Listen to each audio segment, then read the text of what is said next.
Hello, hello, good day everyone.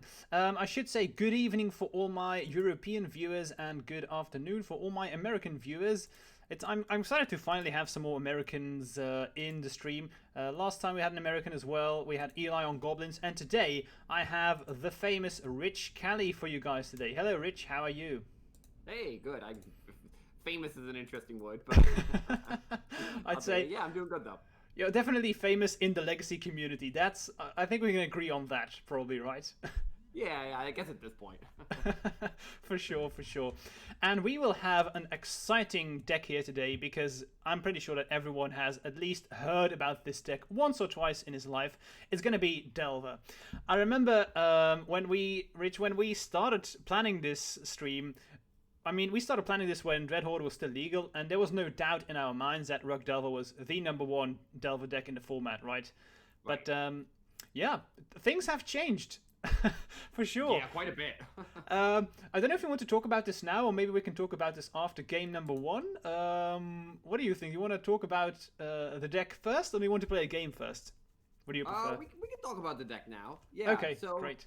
yeah, so when Dreadhorde was banned, I kind of reached out to you and was like, okay, so Rug Delver is probably not the de facto GOAT anymore, so I'm gonna need some time to explore the decks and figure out exactly what's going on, and that's essentially been since the banning of Dreadhorde. That's essentially been like my quest. I've just played every Delver variant there is.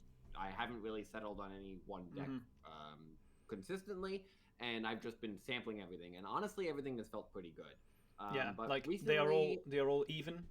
yeah, like at the very least, there's a time and a place for each variant, and it's difficult to put your finger on which one is the best for like the texture of a tournament, right? So it's really hard to kind of hone in with like what the Delver deck you want to do on a given week is. So for the Showcase Challenge, I was testing some things. I found that Uro was actually pretty impressive, so we ended up kind of looping all the way back around to Rug. So Okay, I really like this deck. It feels a little bit like the Dreadhorde Arcanist approach to the deck, where it's going a little bit slower in its approach. It has a little bit more of a late game that it can play to. Yeah. And it definitely has some costs that come along with playing Uro. I mean, Uro is an expensive card. Escaping it can be a little costly. Sometimes it's not impactful enough. Yeah, I saw you play 4 Tropicals too. That's high for a Delver deck, right? Definitely. Yeah, definitely. But the raw power is definitely there, and I really like the way the list has played out. Plus, one of the small things that I really like about this particular list is the combination of Stifle and Uro, because I think I was watching. It was funny when the ban first happened. I was watching a Bryant Cook video where he ended up playing me, and he's like, "Oh, I know Rich loves to play Stifle. I actually don't like to play Stifle. I don't think Stifle. I don't like Stifle. I think Stifle is very easy to play around, and it's a very it's an awkward card in a lot of different matchups. And really, the benefit you're getting is like, oh, I'm gonna steal a game or two." Yeah, Stifle is good when people don't expect it, usually. Exactly. But once you have Uro in your deck, now you're building in like an engine with the Stifle, which I really like. So it's been a pretty solid list. I can imagine. Stifle is one of those cards where I love playing one of them in Infect, and it's never bad, but it's also never good. But when I play it as a one-of, because I almost never play it, people never play around it, and sometimes you can do some hilarious stuff with it. Quickly watching the chat. Hello everyone. Let me know, guys, because I saw that Jimmy posted this already. Is the sound a little low? So I have to increase your volume just a bit, Rich, but I can do this over here. I'll increase mine as well, actually. Okay. So guys, keep us updated, because every single one of my guests has a different mic, so we will have to tune the sound a bit. So let's see. I think Rich has increased his volume just a bit, and I increased it as well, so maybe it's better now. Let me know if I have to adjust it a bit more, or if Rich has to do this. Yep, I don't mind at all, so definitely love that kind of feedback. Okay, so Jimmy, let us know if it is better or not. Okay, I think there were a lot of interesting things here, where we started with, but maybe I always like playing just one game, and then we can talk a bit more afterwards, and then see how it feels. Right, let's just jump straight into it. I haven't added you. I haven't added you yet, so let me do that first. Let's see. You opened the chat, right, Rich, so you can read Yes. along. So they are still asking you to be a bit louder. I can do this as well. So I'm gonna increase your volume again. Maybe if you can increase your volume as well. Yeah, let's crank that crap up. Yeah, Let's exactly. see. Put them all up. It's I don't remember how many sixes you have after Learn to Love. Is it? 1-6 on Magic Online. Someone had learntolove66 on Twitter, so I Oh, couldn't. so it's 16, right? It's learntolove6. Oh, so it's Just 6. just 6. Okay. Yeah. Yep. Okay, nice. So I should be able to challenge you right now. Let's see. Let me know, guys, if it's fine now. The sound. Do you hear Rich? Yeah, I can also enough? get a little closer to the mic. As I mentioned, this table mic, sometimes it gets it's very particular with where I'm positioned. So. Yeah, that's true. I invested before I started streaming. I invested in a good mic because I think that not being able to hear or if I'm not getting heard when you're streaming, that's for me personally, it's like the worst thing. Like I think that volume is so important, but it looks like it's fine now. Everyone in chat's happy. Nice. And if chat's happy, we are happy, or at least. Yeah, that's where I'm at. Okay, so let's see what we So have. I think I just challenged you. You should be able to Yep, see it. I got it. Just making sure I select the right deck. Nice. I quickly want to tell everyone watching right now. So it looks like you're pretty famous, Rich. Already 30 people off the start. For me, that's a lot. Maybe for you, it's not that. For me, that's quite a lot. Cool. And I want to tell everyone that we know each other's deck lists. We sent the deck lists to each other beforehand, so we can have the best information and we can play our at our top level. Usually know that I show you guys my deck list, but right now I have Rich's deck list. So if you click on the left side of the screen, you can see the cards that Rich is playing. Because yeah, I can show you my list between the games, and most of you.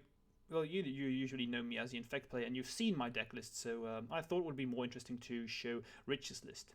Anyway, I win the die roll, which is very important in this matchup, so yeah, let's see. I'm going to start. This hand is amazing, but it doesn't have a tropical in here, so I have to mulligan. Oh, Lord. This is an awkward hand, and I think... So knowing the matchup, I think this is a mulligan. So the hand is 2 lands, double Goyf, Uro, Stifle, Force. And that's a hand I would probably always keep in the blind because you get a little bit of the Stifle value. I get to play Magic. But against Infect, this is just a little bit too cold to too much of what you're doing. It's not that I need to have a card like Lightning Bolt necessarily, although if you replaced a Goyf with a Lightning Bolt, this hand would be pretty near perfect. But it's just too, if I'm not getting on board early or impacting in that way, I think it's actually just a little bit too underwhelming for that matchup. So I too am going to mulligan. Okay, that makes sense. Looks like Callum knows you. He thinks you're on Eldrazi, so everyone knows you guys. Yeah, actually, I frequently play that. You can check my deck guide on Channel Fireball now. Oh, nice. Be sure to check that out. So my hand is excellent again, but it does not have a tropical, so I have to mulligan. Okay, this one's okay. It has some flaws, but it's kind of similar to the last one, but closing a little bit of the gap that the other one had. So I'll definitely keep this. So I'm very scared right now, honestly. Mulliganing to 5 against Delver. I don't think I've... Maybe it happened once, but I don't think I've ever won a game after a mulligan to 5 versus Delver. But So we'll do you see. find, in general, when you're mulliganing that low in this matchup, that it's better to try to steal a win with something like a really fast start, as opposed to trying to play a longer game? Yeah, if I ever mulligan to 5, I just usually go for it whenever I can, and not I mean, I'm gonna lose anyway. I usually assume, and if I want to win, I think I have to steal. So that's definitely correct. So I'm gonna keep this hand, and I'm going to get a bit aggressive here with my mulligan. I think if you mulligan this low, yeah, as you mentioned, it's gonna be all in whenever I can. Yeah, if that makes I'm a lot able of to. That makes a lot of sense. Let's see, Fexith, Fenruscloud, does Arcanist ban affect the matchup? I mean, I don't know how to, how otherwise to explain this. Let's just say it like this: Dreadhorde was so powerful that the game against the matchup when Dreadhorde was still legal was all about, can I keep Dreadhorde off the table? Really, it was that simple. And the matchup right now has changed a lot, because I think that if Delver players have to respect their removal spells, and by this I mean every removal spell counts as one, that's a game that I can play, because I can use my pump spells as a protection spell usually.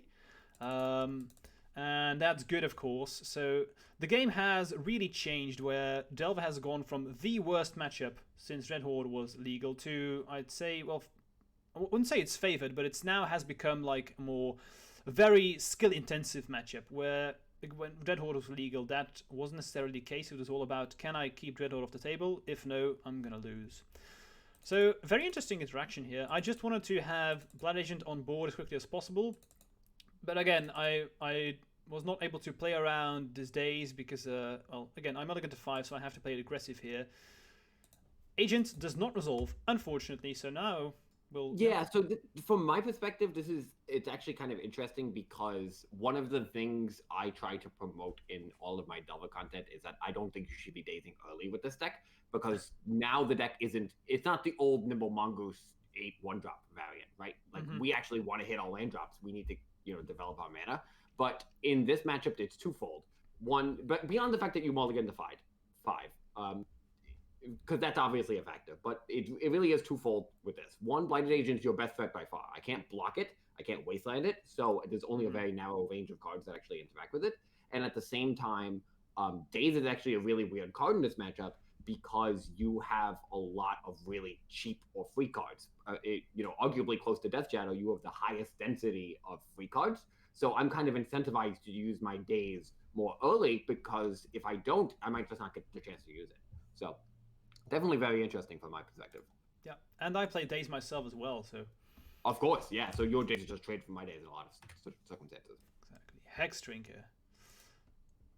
That's silly. So I just top deck Noble. I probably would have played that one last turn if I drew it and play around. Exactly why I like dazing the agent when I did. But yeah, because even though I'm setting myself back, it's like, okay, well, now we have a little bit more, like, because Daze just looks horrible now. Yeah, that's for sure. I do love this Noble.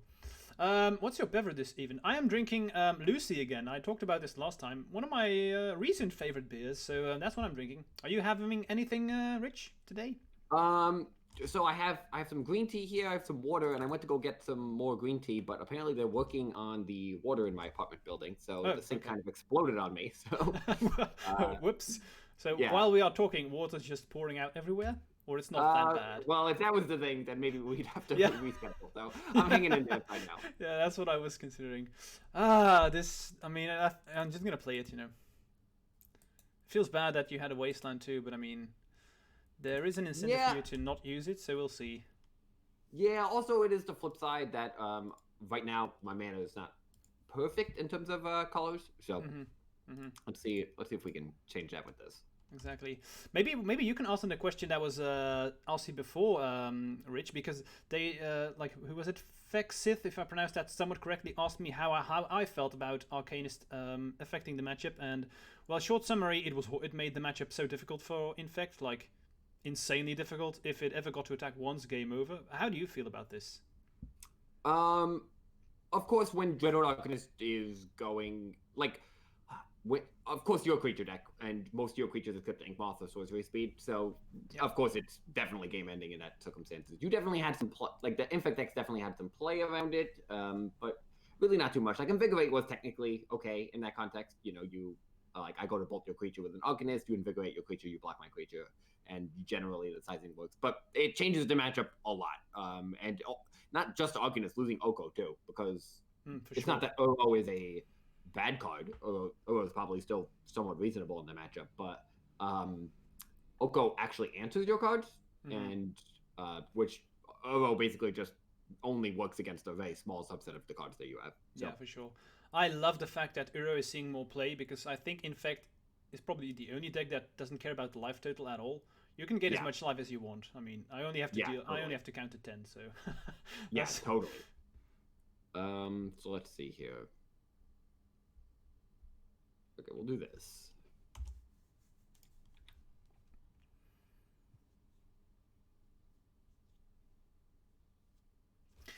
Okay, this may be a bit weird, but I'm just gonna try. I'm gonna animate Nexus, and I want to see what Rich does.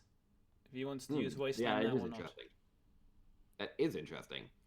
So, yeah, my goal with this turn was to Wasteland it anyway, so I'm pretty sure, because I wanted to do it now before it's on your turn, especially given the context of my hand, but there is some merit to just letting you block,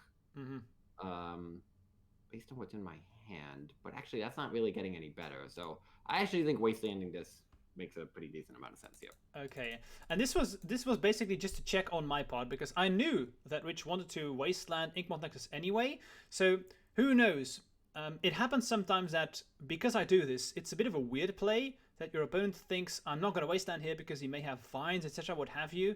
So I just wanted to see, okay, can I maybe steal something here? Because I definitely would have blocked this Hex Drinker with this Inkmoth Nexus if I would have the ability to, because again, in my hand currently I do not have protection for the Nexus, so if I can get rid of a threat, that would be amazing. And because I don't need the Wasteland, don't need to worry about tropicals, I have more than enough mana, so that's why I tried to block. But I think this definitely was a correct play by yeah, Rich. I like that. I like that. Hey Fenrix, welcome to the stream.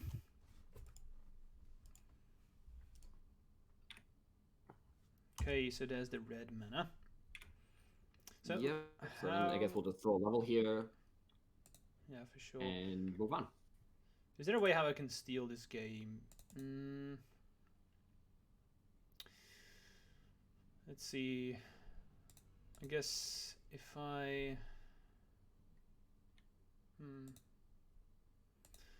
Brainstorm would be good. I just want to find an Infect threat, honestly. Yeah, it seems like it is going to be difficult to win with damage. Yeah. Especially with the way that your deck list is constructed, right? Because like you have the two become immense, is that correct? One become immense. One become immense, one scale up yeah. combined with two berserks. So that's a little tough because invigorate's like very awkward.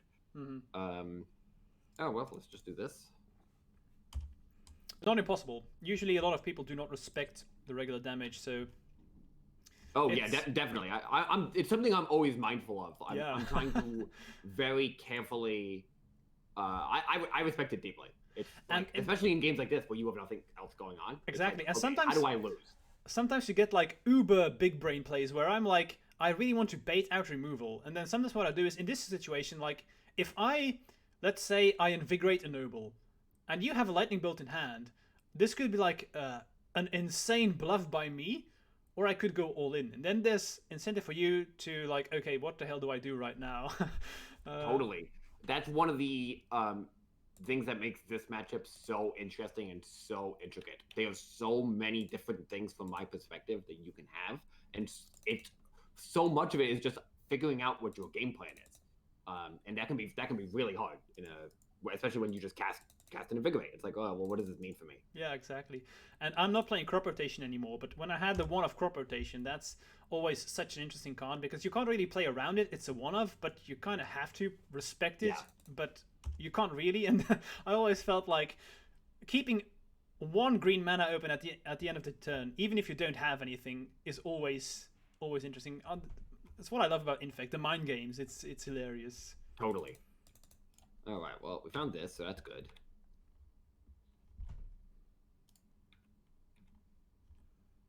Okay, I'm just gonna take this. Yeah, Fexit, you say this about both hands being visible. I looked into this, but it's so difficult to do. I'm not very good with computers, so I have looked into it and maybe making this a possibility, but then like Rich would have to share his screen, I would have to cut out the hand, etc., etc. I mean, it was just... Yeah, you need to be a computer wizard from my stance, and I haven't been able to figure that out, unfortunately, but it's definitely a good idea. So Wasteland, that's it's a bummer. I'm just gonna play this noble. Seems reasonable. Now the damage is backing up here. Yeah, exactly. I'm attacking for 3 each turn. Okay, I want to start with this. Let's see what Rich decides to do here. Okay. The good thing here is, this is why I played the noble first. If I attack now, I have a 3/4, which means lightning bolt no longer works, which could be important. Imagine if I have like pump plus fines. So that I guess how's this not gonna work? I guess it's just worth wastelanding now, because if you have vines, that should be okay. Yeah, this timing seems reasonable. You have 5 cards too, so you probably have something else going on.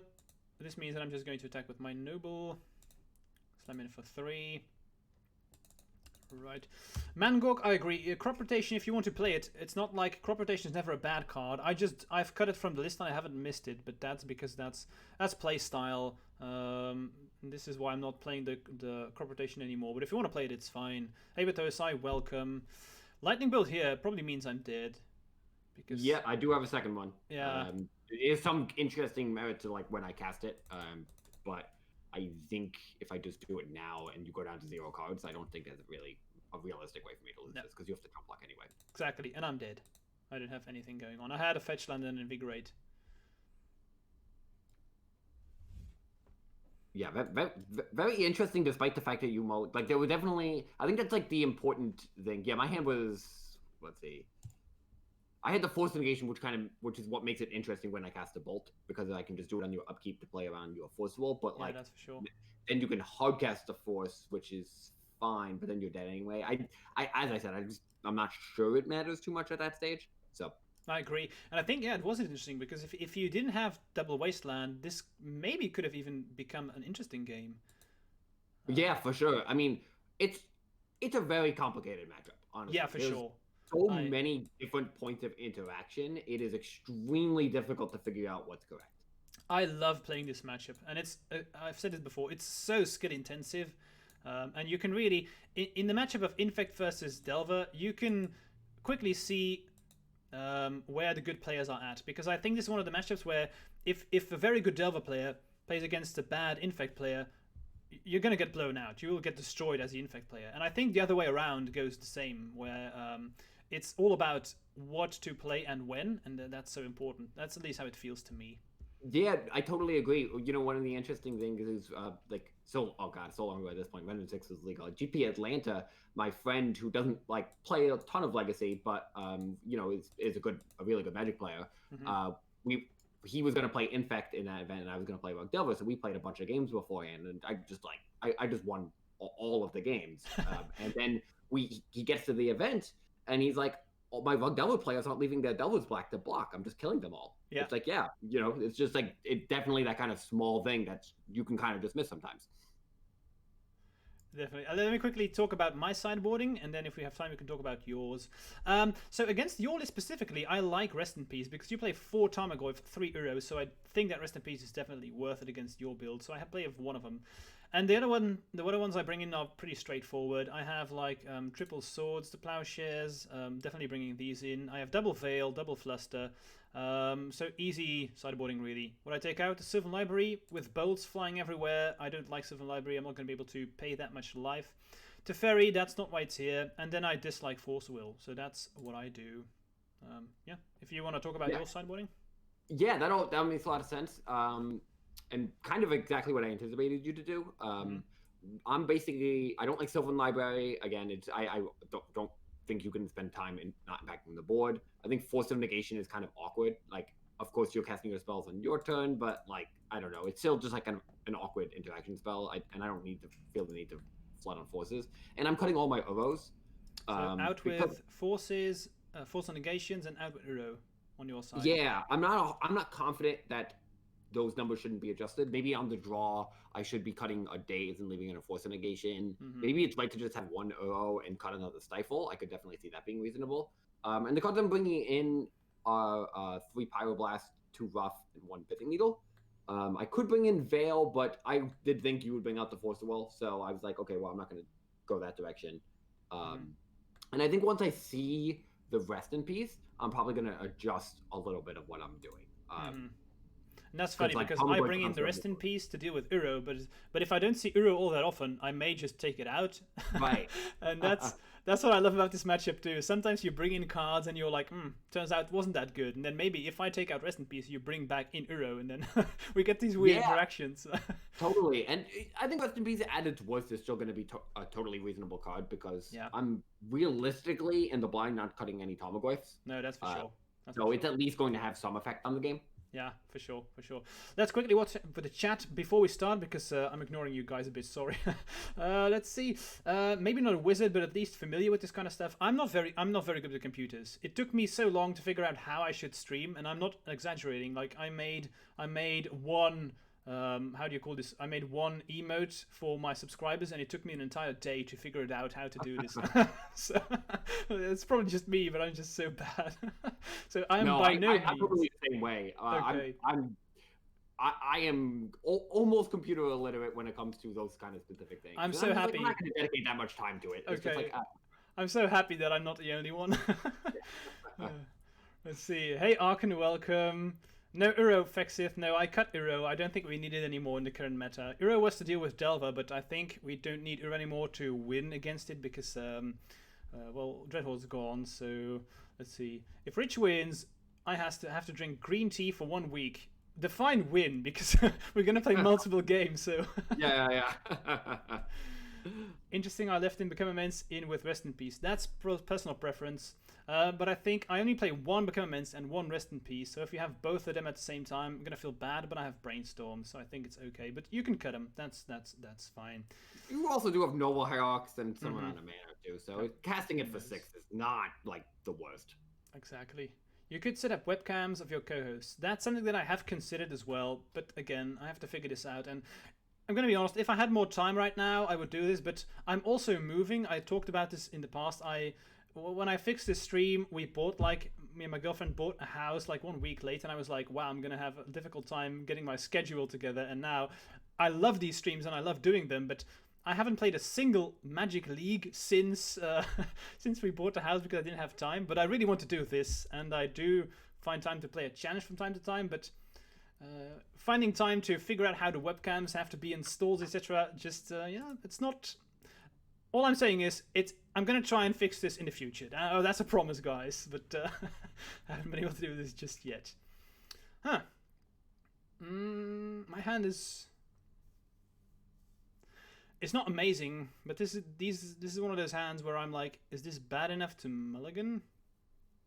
That's exactly where I'm at. Okay, I think I'm. No, this is a keep. I think you need every single card against Delver, so I'd rather keep like a medium 7 than take my chances on going to 6. I think my perspective on the matchup is pretty much exactly the same. Yeah. Like, I think this hand is like fine, but there's too many different permutations of how the games can play out. You can grind me out in a slightly longer game. You could kill me on turn 2. Like there's just too many options. I kind of just gotta take a hand that reasonably survives and plays Magic and just kind of move on. I've always felt that Infect and Delver, they're like cousin and niece. It feels to me like we're trying to do the same thing. We're both an aggro deck, but the difference is that you play removal to try and control the board a bit more, and I try to have a bit more of a combo shell in the deck. That's how it feels to me. But I agree completely. Like the fact that your pump spells are like analog to my removal spells, and at the same time, it goes even a little bit further than that maybe, because one of the things Infect does from my perspective is control the board by threat of combo. Like people have to behave in a certain way against you, which gives you a lot of control over the pacing of the game, as opposed to Delver, which is like they just control the pace of the game. Exactly, the mind games. Totally. I did draw the perfect card, but I'm just going to. So that was good. It was a brainstorm. But I'm going to start here with a bolt. I think this is definitely one of the more awkward interactions in the matchup, where it's like, well, do I bolt the bird or do I save it for the Infect creature? But yeah, that's something that I love as well, because I think you have to bolt Noble, but maybe depends on your hand and it's situational, because I know that this usually happens, and sometimes even if I have a turn 1 elf and I'm on the play, I would just start by playing Noble to see if this baits out a removal spell if I can. It's not always guaranteed, because if I have like the nuts with Daze and Invigorate Berserk, then I'm sure I'm going to start with an Elf, but it's situational. In this matchup, it's not always correct to play Elf turn 1 if you're on the play. Right. It's a rule of thumb to do this, but it's not always the correct thing to do. Yeah, I would actually think, so I usually assume that Noble is your best turn 1 in almost all the circumstances, because then your turn 2 Glistener has protection, you can hold up like Spell Pierce for whatever kind of thing is going on. That's generally what I assume, but yeah, it's very complicated. Definitely. Okay, I'm going to start here, and we'll see where we end up. Okay. If I had a Daze here, I would probably use it. Yeah, that seems reasonable. I didn't feel like you had one on the Noble, although that doesn't necessarily mean you don't. But it is possible that your experience with Daze in the matchup is similar to my experience with Daze, where there's a lot of cheap spells. So Daze does lose value a little bit as the game goes on.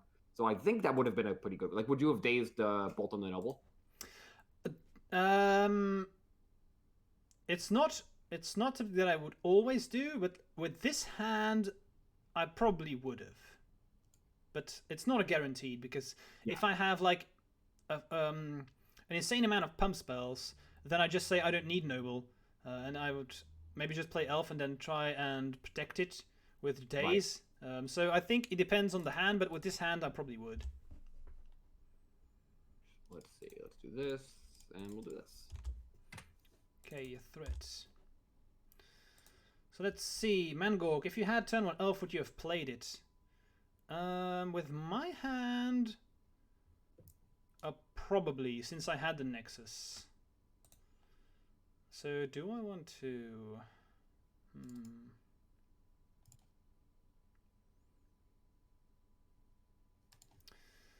So one of my... Probably the card I'm most afraid of right now is Wasteland. But you didn't play it, but... let's see. Was your first land a volcanic? Yes, right? Yes. You played a tropical right now. Okay, so it's possible that you do have Wasteland, but you wanted to have a threat, and then that's why you played a tropical. And this is difficult, because if I attack, it's not a guarantee that Rich blocks.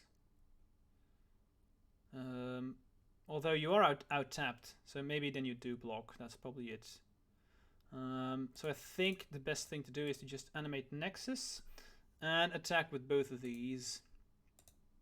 And we'll see. Yeah, that's vaguely what I expected, and yeah, my plan when playing the Hex Drinker is I'm just going to block. I'll just turn it into a removal spell where I can.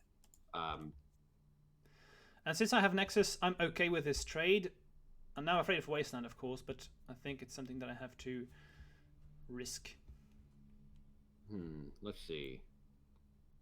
This is an interesting setup. So I think we just start here. Ponder, okay. Ooh, that might have been good earlier. It's a rough tumble, but that's not quite doing anything here. No, not against Nexus. I will say that's a good draw, though. Yikes. Yeah, I like that one. This is definitely just fire off now. Yeah, for sure. Especially knowing you don't have crop rotation. Okay, so that's the card I was afraid of. Yeah, let's play this and pass. Let me add this here so you guys can watch along what Rich reveals. Force too bad. Okay, so slam in. This game is still far from over. If I find a threat, I'm actually liking my position. Yeah, this is not... I think a lot of players tend to feel comfortable in the situation with the Delver Seat, but I really don't. Like, I feel like I'm just on the cusp of, like, you know, dying at any moment. The Infect's a very scary deck. Yeah, for sure. That's why I like playing it. Even if I have nothing in my entire hand. I mean, you didn't know this, of course, so... that's fine. It's interesting because I felt that after the bannings, Infect was in my head. It was like, okay, we're back, baby. We're gonna be everywhere. But of course, I keep track of this. In the last 3 challenges, there have been 3 challenges since the bannings. I haven't seen Infect all that much.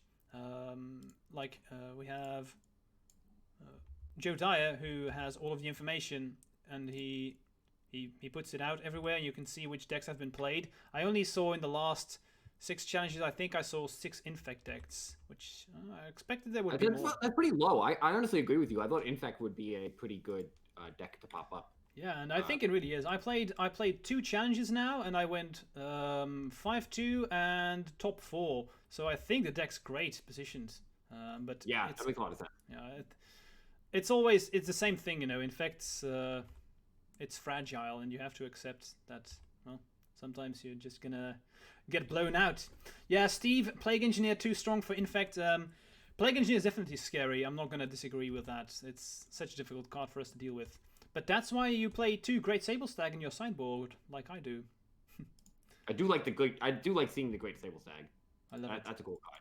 Definitely one of my pet cards. Okay, we're in trouble here. I need to top the threat. Well, technically I got what I asked for, but it's not the best one. Okay, so let's see. How do I do this? So 5 cards in hand. If I just start on a wasteland, you animate it. Then let's see. I mean, if that works, you die. So I have to assume it won't work, because if you just die, then whatever. So I think I'll just start on a wasteland. I think that seems like a pretty good place to start here. Yeah, I think that's definitely the correct thing to do. I mean, I have to try, otherwise I'm just dead. So let's animate. Now the question is, of course. Yeah, I mean, it's clear. I can say this. I have vines in my hand, of course. But there's a interesting decision for me here to make, because do I want to kick or not? Because if I use the kicker here, that means if Rich has anything else, like a bolt, or if he uses the Force Will pitching blue, then that means I have to fetch. That puts me to 6, which means Hexdrinker kills me. That's exactly why I wastelanded before I attacked. I wanted to see what you did, so I know if I need to level up this Hexdrinker. Yeah. So I think I actually have to Vines here, but not kick. Okay, so that makes a lot of sense. I am going to fire this back. Okay, this is what I wanted to happen, because now I can fail a summer. You pitched Force Will, okay. Let's see if I can cash in fail a summer here. That would be sweet.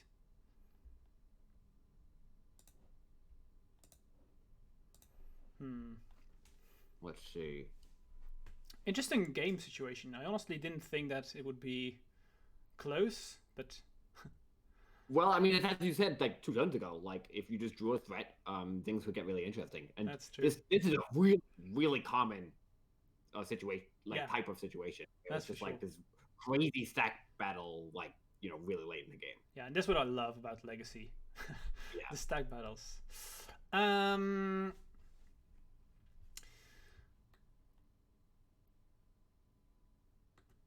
Okay, so I have like a super interesting situation here. What I'm gonna do is,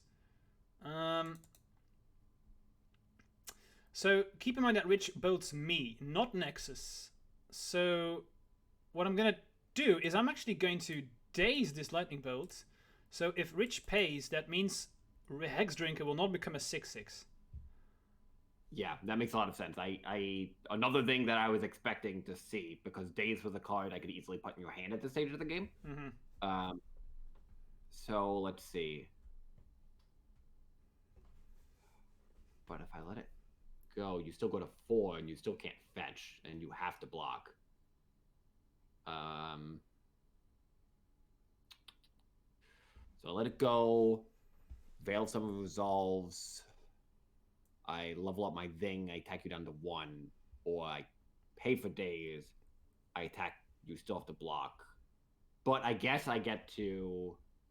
No, I guess forcing you to block is better, because how are you going to... It's a little bit more difficult to see you winning from the situation if I'm just like, okay, pay for this, then all of this crap resolves, you have an Ink Moth, you draw an extra card, I can't counter your spells, I attack with both my creatures. You're at 4. You have to block the Hex Drinker, and then also have an Invigorate specifically, which is not necessarily that bad for me. But I just let this go. I level up the Hex Drinker, put you to 1 with the protection from everything. Then you can't fetch, and you'd have to have specifically a Berserk to kill me in that situation. I love the situation. The way you are explaining things and I explain things is just Legacy at its finest, I believe. Yeah, I do. I love this matchup. Yeah, me too. It's a very, very intimidating matchup. I think I just, because then you block. Oh god, it's giving me an inactivity timing. I think I just let the days go and then level up. I think that makes the most sense to me, because then I put you to 1, and then you have to have Pump Spell plus Berserk. But then you chump and you'd have to have Invigorate. You eat this, yeah. Because then if you have Invigorate, you eat the Hex Drinker. Then you go to 1, and then if you draw another Invigorate, you can block my Delver and Invigorate, eat that, and then I'm down to no threats. So actually, I think it's best to just let this go. Okay, nice. Okay. You have a question, by the way. Deathmark asks you why you did not decide to bolt the Nexus. Because if I bolt him and it works, if either of them work, then, well, I guess that's a good question, because if I bolt the Nexus and it works, I just attack for 7 and I kill. But so I guess I wasn't playing around days. So that's a very valid question, because if I'm playing around days specifically, then bolting the Nexus, days, he dazes, I pay, and then I just attack for 7. So no, that's a definitely really valid question. I wanted to put him dead to just a Hex Drinker, but yeah, totally. That's a great question to have. Okay. So sometimes you get like level 15 of how the game's going on. So Veil resolves. I draw. Wasteland fails. Okay, then we'll just go for this.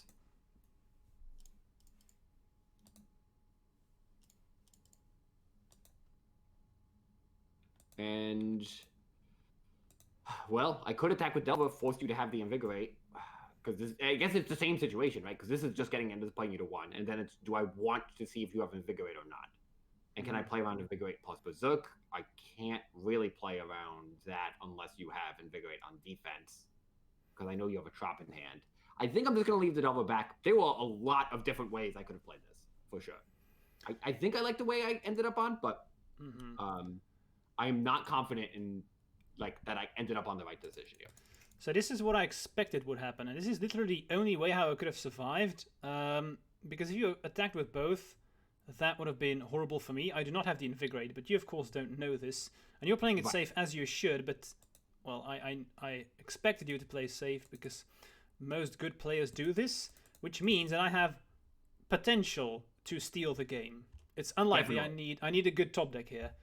That's the difficult. That's the crux of the challenge of the matchup. Yeah, for sure. At all points, the wrong decision lead to you getting the game. So it's so difficult to know exactly what to play around. Okay, I did find what I was looking for. It's a brainstorm. So let's see. Oh, nice. That's a good start.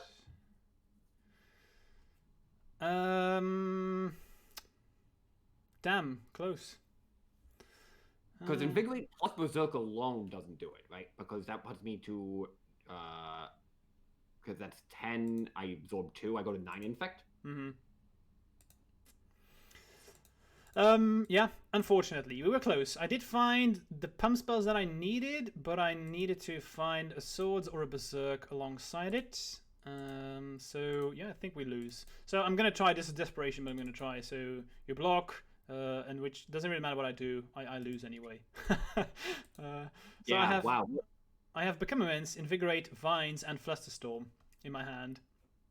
Wow, okay, so another thing that was relevant was putting you to 1 so you couldn't fetch. Exactly, yeah. Yeah, what a game. Really, really interesting. This game has been amazing. And these are the games this is what I love about the Legacy and why I love Infect versus Delver and why I said this is all about the experience in the matchup, right? It's about how Definitely. well you have played this, how much you have trained these matches, and the games. Even though you're at 16 life and one infect, the game was much closer than it seems to be on the board. I felt like. And how much of that game was just the scene from The Princess Bride, where we were just saying, "I expected you to do this, and I have returned with my counterplay." Yeah. And that entire interaction at the end was just, "This is how we think it's going to play out. We can expect our opponents to behave in a certain way, and then we try to mitigate the chances of us losing as much as we possibly can." Yeah, exactly. That was a really fun game. Mangok, you say that the stream gets weird. What do you mean by this? Is there like a lag or something like this? Because let me know. They're not sure if I can do anything about it, but it doesn't seem that anyone else is having problems. So yeah, I have popped up your deck list here, Rich. So maybe we talked about it briefly before we started the first game, but why do you think? I'm not sure if you think that this is correct, but why do you think that this build is the best Rug Delver or the best Delver in general build right now? Or not, or do you think that it's all personal preference? Let's see what you think about Delver in the format right now. Yeah, it's definitely really interesting. There are so many different ways to go with it. I think Uro, in my initial testing, impressed me so much because a lot of people have been bringing up the question: how difficult is it for this deck to escape in Uro? Because this deck, my list in particular, only has 19 lands, which I know I am skimping on land with the number of Uro I'm playing. I'm playing 3 Uro in this list, and I know that that's a little bit light on that. But the way that Delver plays out, especially when you have Stifle, is the games go a little bit longer than you expect. This isn't like a turbo end the game kind of approach.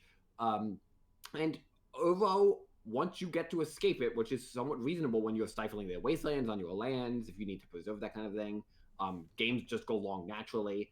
And Uro is such a powerful threat because it's not just a threat, it's also an engine, which gives the deck something that it lost with Dreaded Arcanist. Dreaded Arcanist was like the most powerful card advantage engine Delpho's ever seen. So I think on its you say that is the most powerful that Delve has ever seen. Do you think it was more powerful than Deathrite Shaman? I think Deathrite Shaman. I think there's a key distinction. Deathrite Shaman was not a like a card engine. It was a mana. Okay, yeah. So different. I think Deathrite Shaman's probably a little bit better because this deck Delver tends to take advantage of mana engines a little bit better than card engines. I mean, obviously we're splitting hairs here.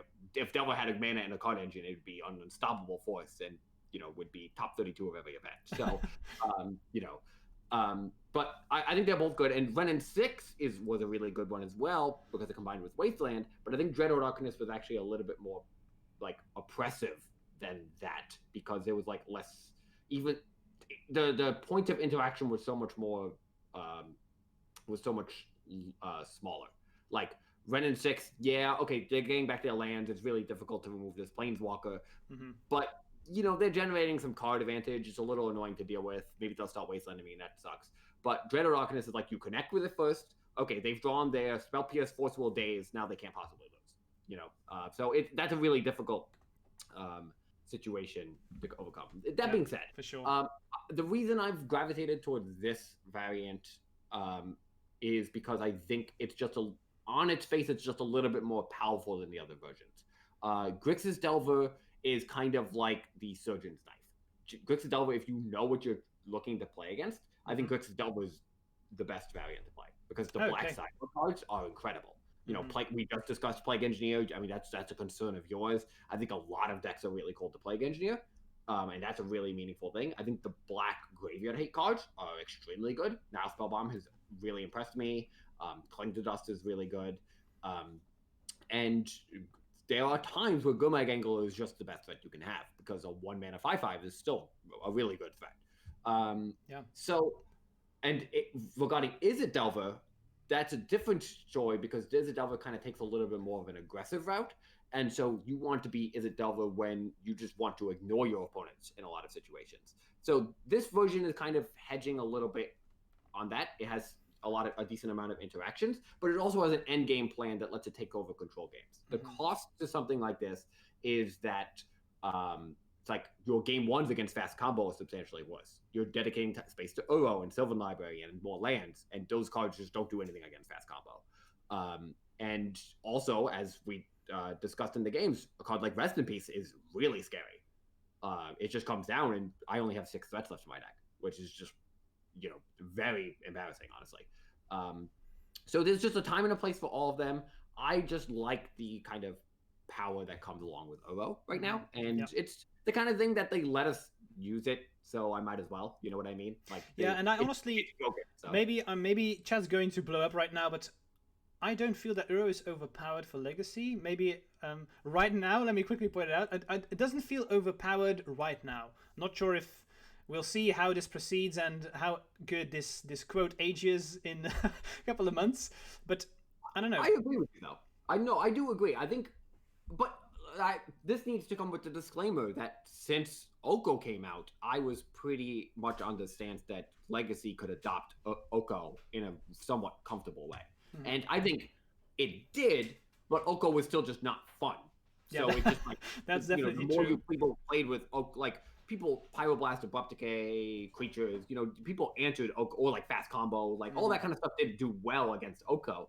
But when Oko was working, it was just miserable. And I think the same is basically true with Uro. Like, yeah, there are answers. Blood Moon, fast combo, Rest in Peace, all this kind of stuff that is good against what Uro is trying to do. But at the same time, when they escape an Uro and you're like, crap, I lose. This was not enjoyable. It just kind of sucks. It also feels like it's much more easy to hate on Uro than Oko or Dreadhorde were able to hate on. That's how it felt to me, at least. And I mean this in a way that every single deck has a hate piece for Uro, but if you want to get rid of something like Oko, you need, like, I guess Pyroblast was the best one. But that's what I felt, at least. By the way, Jax, can this list kill on turn 1? If you stifle your only fetch land, I'd say that's a turn 1 kill. So that technically, was exactly yes. what I was thinking. That was exactly exactly. The thing you say about Uro is sometimes it feels like it's almost scary how much the decks resemble each other, because I played Uro in Infect as well for a long time when Dreadhorde was still legal, to deal specifically with Delver, because I couldn't beat Delver in the long game, because if we go to the long game, Delver would find Dreadhorde and I would lose. But then if I had Uro, that just goes over the top when you compare it to Dreadhorde. I have cut Uros again because Dreadhorde's gone, which means that the end game is more fair, so I don't feel like I need Uro anymore. But I completely understand why you would play Uro in your shell. So yeah, I can completely I understand everything that you say about this. Yeah, and in general, I mean, I think a common question that people think of, especially when they see me play Delver specifically, is why not Sultai? Because I think Sultai is very popular right now, and I think Sultai is a good deck. But losing Lightning Bolt just sucks, Lightning Bolt is not a good card. I think it's probably the best removal in Delver. It's the best removal Delver could possibly have. It kills almost everything you want, and when it's not killing their creatures, it's killing them. I mean, it's just because Delver decks, like so many of the games, end up in a situation where you're just like a tiny bit short on your aggression plan because they answered all your cards, and it's just like sometimes you just need to throw 2 lightning bolts at their face. I remember I did well at an SCG Classic where like my Miracle's opponent stabilized and I just drew 4 lightning bolts and then I just killed them. It's sometimes you just need to do that stuff. Yeah. So. And I think that's also Clothis. It's one of those other weird situations where you're like, okay, I have nothing else going on. If I resolve this Clothis, I'm gonna win. Definitely, yeah. There's so many decks that are cold to it, which is really nice. Yeah, I agree. Let's see, chat, if you have any questions for us, just spam them in there. We will read everything and we will answer them for you. Let's see, Steppy. We need 1 converted mana cost proliferate 3 to be printed. Yeah, I wouldn't complain about that. Sure, let's do this. Modern Horizons 2. I take it. I take it. Maybe we can play another game. What do you think? Yeah, let's do it. Nice. Looking forward. Yeah, Modern Horizons 1 kind of had a major impact, so who knows what Modern Horizons 2 is going to do. Yeah, I'd love for Infect to get a buff. I'm not sure if we're ever going to see it, but I mean, I'd like to. It really hasn't gotten anything substantial to its core in a long time. No, Like, not in the core. I think the latest was Scale Up, but that's a one-off. Yeah, definitely. And if you are enjoying this content, guys, smash follow. You'll get notified whenever I go online. And if you want to help me out even more, you can consider subscribing. No obligations whatsoever, of course, but it does help me out. I'm going to continue doing this Legacy Master Series because I'm having a ton of fun with them, and I'm learning so much. Sometimes, you know, people ask me, there comes a time when you have reached everything in Legacy. Let me tell you, that's just not true. I still learn every single tournament I play. You just keep on getting better, for sure. Oh my god. Every game I play, I'm like, oh, there was a small thing I could have done better. Yeah. Oh, that's a stupid mistake. I did this, and I could have done that. Like, it happens so often. It's so fun that even when sometimes when people call you a master, I'm like, I almost cringe because I don't feel like I have mastered Legacy at all. I feel the same way. It's so hard. So I mean, hard. I don't want don't want to be overly humble. I know what I'm doing. That's for sure. I know what I'm doing, but I can still improve. Yeah, absolutely. So I guess I won the title. Yeah, but maybe we can switch you because I started the last time, so you start now, and then if depending on how much we play, we can continue switching who's on the play and on the draw. Perfect. Yeah, sounds good to me. I'm gonna keep this fine hand. I have a fine hand too, so I'm gonna keep. Yeah. It's the kind of hand that's like, it's very Legacy. It's very hard to mulligan a hand that looks like this, but. So I guess it has a brainstorm. Yeah, there we go. Okay. Okay, let's see. If Rich does not daze here, that does not mean that he doesn't have it, because dazing a noble is not something that you would always do. I think you would. If Rich has a bolt, I'm gonna see it, but it's not a guarantee that Rich does not have daze here. I will say my hand would have to be really, really bad to daze a noble hierarchy, because I really hate dazing on turn 1. It's we really need our mana. Like, especially in this matchup, you can take advantage of any mana constraints perfectly well. So it's so hard for me to set myself back. Maybe if you have Daze plus Wasteland, is this a situation where you would consider this? Because I've seen that a lot of Delvers they do this. If I play turn 1 Noble and they Daze, then I'm like, okay, here comes Wasteland, and it's almost always true. That depends a lot on the texture of my hand. I think my hand would have to be horrible. Okay. So you would say, no, never Daze Noble. Yeah, because if the problem is that, like, if my hand is literally just Tropical Island, Wasteland, Daze, some uncastable cards, I'd probably try to steal that because that's so much of my game plan. Yep. But it's just not, that's not the kind of hand I'm really looking for. You know, it's just, and especially in this matchup, once I Daze and Wasteland your thing, you'll just play more lands, and then you'll have Inkmoth, and I'll be down to Wasteland. And it's just like, I mean, sometimes it's worth trying to go after your lands. Like if I started on Volcanic and had Bolt Wasteland, I'd probably do that because I'm not losing the mana advantage. But it's funny you mention this again, because I totally agree. If my opponent tries to go for Daze Wasteland, I'm like, okay, so this means that they probably have a very bad hand, or the hand is stacked with just creatures, no removal. That's how it feels to me. And really what it means from my perspective is I'm throwing the serve back to you. Like, now you are on the play. Like, if you have a land, then you have the mana advantage. You're going to be able to take advantage of that mana advantage super well, as, you know, kind of illustrated by so much of what your deck is trying to do. And now it's like, if I have a removal spell, all my removal spells are just playing into Daze for the rest of the game. It's a very, very difficult situation to end up in. Yeah. Daze is an excellent card, but be conservative when to use it. Yeah, definitely. You really have to... A lot of what I try to tell people is that you have to have a game plan. Like, make sure Daze is fitting into what your game plan is. I think I could write a book about that thing that you just said right there. Have a game plan. I think that's for every single deck, and also for Infect the same. Have a game plan. And I don't think there's ever a situation where this was the correct play always. I can sometimes see decisions, and I sometimes say this, so I can do this or I can do this. And I could see a merit for doing both. And I honestly couldn't say which one is better. If I do this, that could happen. If I do this, that could happen. But I think I want to go for this game plan for these and these reasons.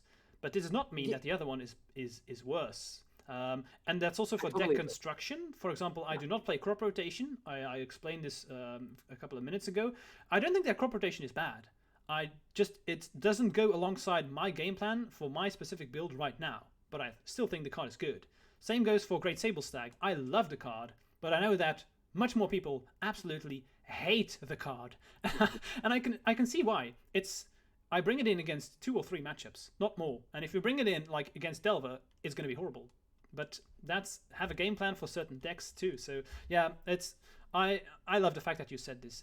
It's 100% correct, and I totally agree. I think it is one of the 2 biggest level ups people can have in playing Legacy. Because Legacy, I think a lot of people when they get into Legacy, it's not like a linear path where you start at like draft and you work up to Legacy. Usually, like people were introduced into Legacy by their friends, so they're kind of jumping right into it. Yep, guilty. There's a lot of like sometimes basics that, because Legacy is very advanced, the things you need to know are very complicated, but also there's a lot of basics that come into it. And game plan formation, it's super critical in limited, super critical in standard, even more critical, in Legacy. You really need to make sure all of your cards are being played really like for a good reason. And everything you said, 100% agree. It's the most important thing. The other thing is combat math, but that's a different thing. Luckily in Legacy, that's not always that important. It depends. Yeah, if you're playing Doomsday, then definitely. Yeah. When you're playing, we're playing. For here. sure. It definitely. And I think that's always why we have rules of thumb in Legacy, right? And that's definitely sure for when you're playing Delver. Like, if you have a Ponder and a Delver turn 1, what do you play? And you have like rules of thumb. In this situation, you do this. In this situation, you do this. Same for Infect. Like, if you're on the play, turn 1, you play Elf. If you're on the draw, turn 1, you play Noble. That's like a rule of thumb. Is it always true? No. And I think we also explained this a couple of minutes ago, where in this situation I wouldn't. Although it's usually the best thing to do, it's not always the best thing to do. Yeah, definitely. Definitely. Okay. I mean, like, heuristics are really important to get you like to do things kind of consistently at a reasonable pace. But if you just follow heuristics blindly, then you're definitely going to leave a lot on the table. Mm-hmm. Exactly. And I think that's really how to improve a lot. It's difficult, and I mean I make mistakes about this sometimes too.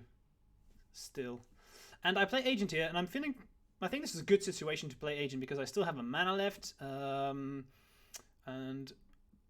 yeah, I'm feeling okay here. I have an interesting situation. It's just a matter of how I want to navigate this. Of course, it's a good situation for me, but it's still interesting to figure out exactly what the best way, and I think this is the best way to do it based on what I have in my hand. But drawing Fog Bolts is very, very nice here. It's not a guarantee that it's going to be, as effective as I need it to be, but it's definitely a good start. Fork Bolt is definitely a good one. So I'm going to play Invigorate here, and the good thing is I can play around Daze, so that's excellent for me. Yeah, totally.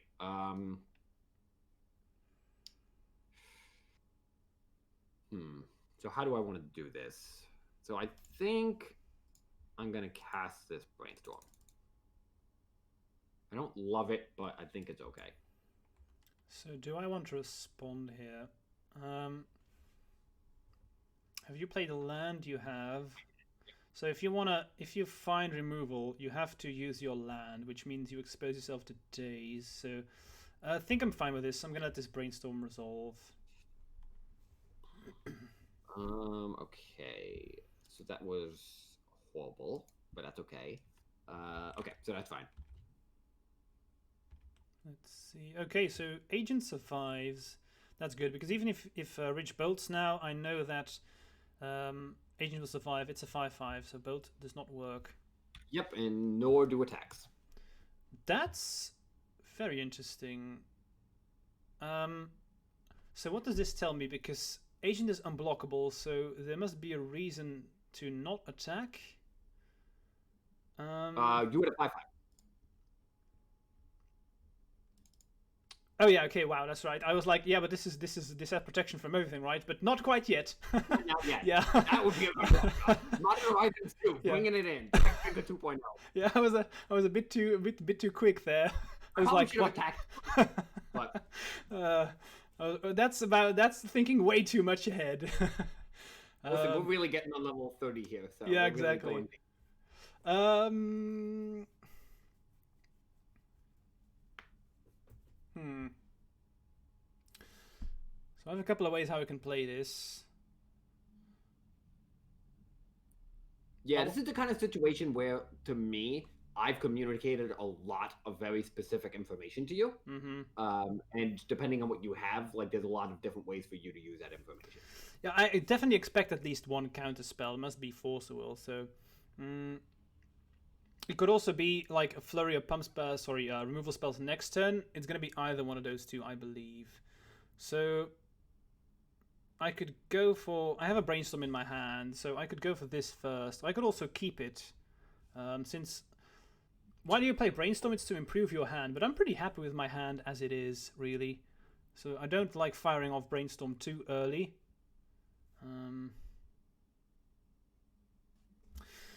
I think I'm gonna start with this and then see if you have a response. This is definitely a say.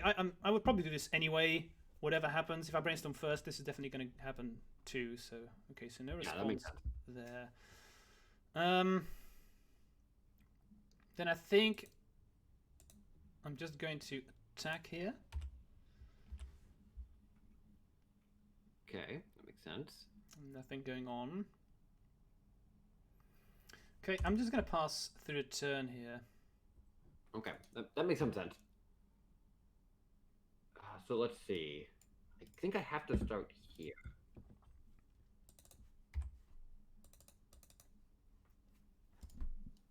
And let's do this. Not the best card to draw in this matchup. No, this is why I really don't mind Uro. I don't care about it all that much. You use 3 mana right now, which means you out-tap yourself, and that's what an Infect player always loves to see. So this signals to me that your hand isn't very good, honestly. Yeah, so I think the thing is that last turn it was an awkward situation because I think what I'm thinking about, if I'm like sitting here thinking about what you're thinking about, once I Forked Bolt your Noble and Blighted Agent and you fight back over it, and then I just let that go, especially after I level up the Hex Drinker, I would be thinking that I probably don't have much in my hand, right? Because if I had a Force Will, that's a pretty good. Like, I need to get Blighted Agent off the board. Blighted Agent's worth forcing. So at the point of which I'm like just letting the Forked Bolt go, which of course you could have more pump spells, but at least now I'm trading with cards a little bit more. So that was kind of like the situation I ended up in, where it's just like when I cast a Forked Bolt and I really don't have any good follow up because my hand is just like a couple ovos. It's an awkward situation for me because now I've told you, okay, well now you can kind of freely cast some spells. That's for sure. That's why I said I'm gonna do this all the time. That scalar, that was free. I knew that was always gonna resolve probably. Yeah, definitely. Because if you had a Force Will, you would only fight over the following Invigorate or Berserk had I played it, so I knew that scale up was definitely going to resolve anyway. Yeah. And sometimes you can steal some easy damages that way. I like doing this end of turn, see what's coming. Yeah, that's good. That's good. I do not expect a response, honestly.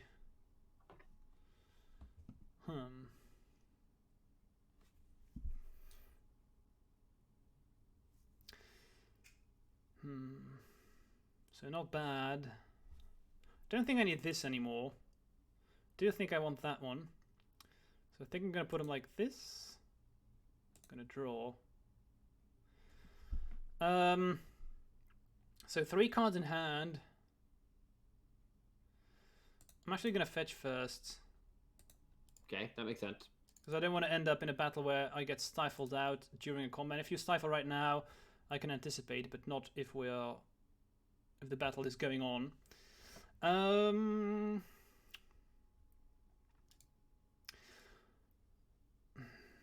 think I'm actually just going to start by using these finds here. See what you have. You have the response here. You have to use a response here, so we'll see what happens. A brainstorm is a very good sign. That really seems that you're digging for removal or force will. Yeah, definitely. And the way I navigated this is a misstep too. I mean, you know my list. I don't have 4 volcanic islands, so because I got the volcanic island before, I kind of set myself up in this situation. Yeah, I have nothing. So That'll do it. Okay, Yeah, my wow. my hand was just 2 Oros, 2 lands. Mm-hmm. So it was just very awkward at the point at which I drew the fork bulb. My opening hand was just like Hex Drinker, 2 lands, cantrips, and Uro, which I'm gonna keep. I mean, yeah, for sure. It could be for sure. anything. So. And I was prepared for a fight. I had a Vines left, I had Daze and Brainstorm, so I had a pretty good hand. Yeah, that's pretty solid. And that's when I saw the Brainstorm, I knew like, okay, this is gonna be very, very good. Because even if you had a Force Will here, I probably would Daze, and then you would have to pay for it, I think, and then it would probably take away everything, and then I can, because I didn't have a land, I could replay the land and then cast Vines Kicked again. So the days would just be like mana. Yeah, so I mean days plus Force Will in that world. Yeah, totally. And then I also still need to kill your creature because it's going to kill me. And that's unlikely. That's very unlikely. Yeah. So my sideboard is going to be the same as last time. Yeah, I'm gonna think about mine, even ignoring like the fact that I know you're citing Rest in Peace. I think the play versus draw situation is very different. It's also a one-off, so can you really? Yeah, exactly. I'm not gonna be too mindful of that. Yeah. I think one of the things I've done in this matchup a lot as Delver is cut some number of Force Wills, which definitely seems kind of egregious, but you do a pretty good job at ending up in these pretty grindy situations where like the 2-1 or myself can really matter. And I only really want Force Will when you have like a fast start. I don't know if I'm actually gonna cut Force Will here. Hard to say. Definitely still don't want the Force Negations in the Sylvan. Definitely don't Force Negation, definitely. I think that's an easy cut. I think I'm going to leave in 1 Uro and bring out 1 Stifle. Because Stifle's just, like, not a very good card in the matchup. It's, like, fine-ish. It hits your land sometimes, but not even really. You have 4 Inkmoth Nexus in your deck. Yeah, we discussed this before. This is a game where every single card matters, and I don't think you want to keep cards that are sometimes good. That's what I do. I cut cards that are sometimes good, and I want cards that are always good. Definitely. So let's submit. BMC Grail, thanks for the follow, man. Cheers, appreciate it. And if you guys are enjoying this content and if you haven't done so, smash that follow button. You'll get notified whenever I go online, and there are more of these to come. I'm loving these games so far, really. This has been great. Yeah, I think they've been very interesting, and this hand is not interesting. It has a Wasteland and no other color source. So my hand is amazing, but it doesn't have a land. I've said this before. I think I've heard it before. Yeah, I had Elf, Double Invigorate, Daze, and then some other stuff. So that was pretty damn good. This is an interesting hand. Oh wow, this is a really interesting hand. Muldrotha, thanks man for the follow. Cheers, appreciate it. Definitely gotta keep it, but man, what the heck am I doing here? I'm gonna keep 2. Right. I guess I'm gonna put this back. Okay. Yeah, that seems somewhat reasonable. Keep. I'm gonna put this one back. All right. Let's lead on this. This is what I love to see. Probably every single player. If you see turn 1 Ponder from the Delver side, that's phew. Dodged a bullet there, so no. Yeah, not under that much pressure. Okay, I'm gonna shuffle these, although they're ostensibly okay. But so I'm gonna play this here and pass. Okay, that's actually not a bad draw, but so we'll play that and then we'll cast over. Okay, so interesting to see no red mana. It's not a guarantee that you don't have it, but it is interesting to see double tropical. Yeah, sure, let's pass. Yeah, that's certainly one of the, the cost of running 4 tropical islands in your deck. You see blue and green mana more often than you want. Yeah, for sure. So I'm going to play this one. I'm going to start with a Ponder. Let's think. Okay. Yeah, definitely keep these.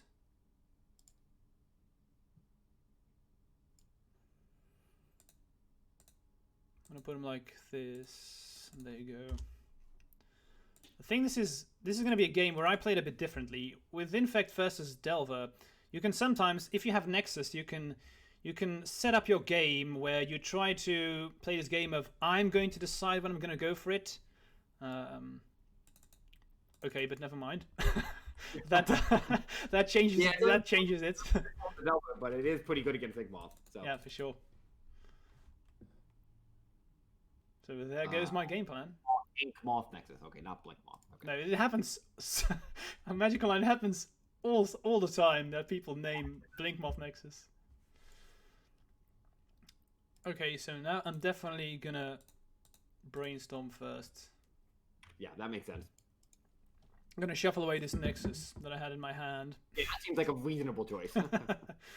That's unfortunate. My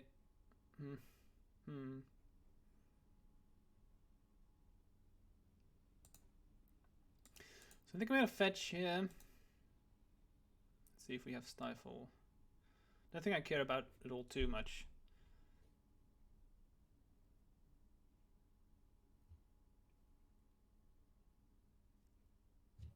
Okay. Yep, we'll do that. So I'm gonna get drop and play Noble.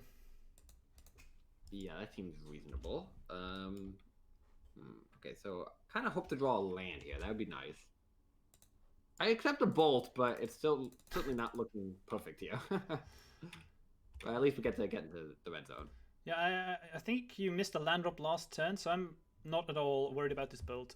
Excellent. This is what I wanted to see. I wanted to find a threat which was not Inkmoth Nexus. So I'm just going to play Elf. And since Rich does not have red mana yet, I'm pretty happy here.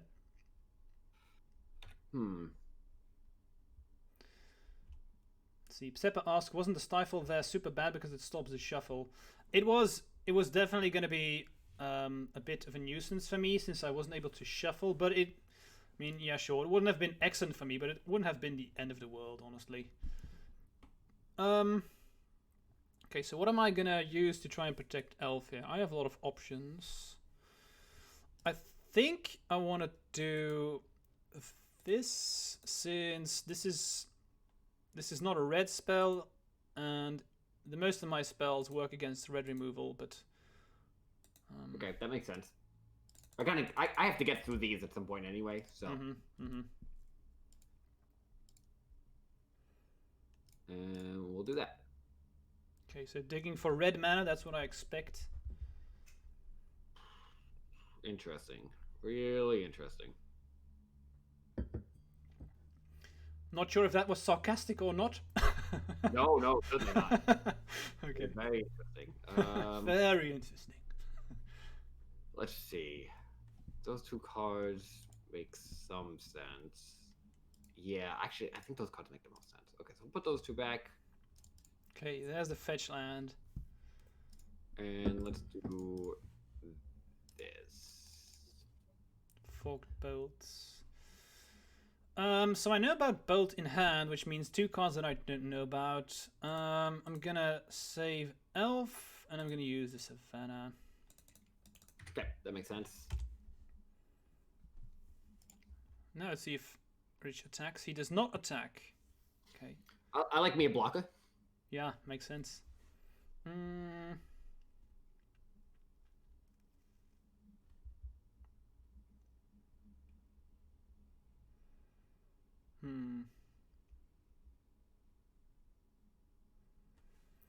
Think I just want to pass. So stare down contest. Yeah, definitely. That's pretty good. Okay, so let's do this, and then we'll cast Uro. Okay, that's fine. We'll do that.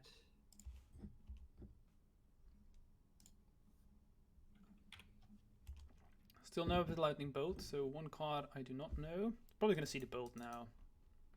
Yeah, I could bolt right now. It seems pretty reasonable. You're like pretty likely just going to protect your creature, so it's seems like the kind of situation where I should probably just hang out. See if you do anything first, because it's just like the cost is that if this works, I'm missing out on 3 damage from my Delver, but it's just so unlikely for it to work. I mean, even knowing nothing, even not communicating with you at all, it's like you have 3 cards in hand, and all of your cards are like pump spells or threats, and you have 3 cards in hand. So I'm just gonna hang out with this one. The longer I keep the Delver back as a blocker, because now I have Uro as an engine plan too. So okay, that's exactly what I wanted to see. Let's dig. I'm digging for 1 card specifically, or 2. I could see no, those aren't the ones. Damn. This is bad. This is bad. I think I want to fetch straight away. Yeah, play around Stifle as much as you can, I think. It's unlikely that if you had Stifle, you would try and use it here. Because then I know your entire hand. Yeah. Plus, I probably would have kept my Uro around. Probably, yeah. So knowing that I don't have it means that you should just do it. Do I want to... Don't think so. I think I'm just going to chill. Stare down contest. Yeah, not... a very interesting situation. Yeah, I'm just going to... do I want to... Nah, let's just... I was thinking about hard casting Disintegrate, but then... Yeah, I just don't want to take any chances, honestly. Life Dot is not going to be relevant. You have Uro anyway, so... Yeah, totally. Okay, that's interesting. I think this is a pretty good place to just start with Uro. So let's do that. Because Uro's a better blocker. It may be weird, but I'm just going to cycle this Failure Summer. It's not going to be good. Oh, that makes sense. Right, okay. If Summer doesn't have like that much utility, like I really didn't want you to Veil my Dismember, that would have been really awkward. But... Yeah, I didn't have it just yet, but... Yeah.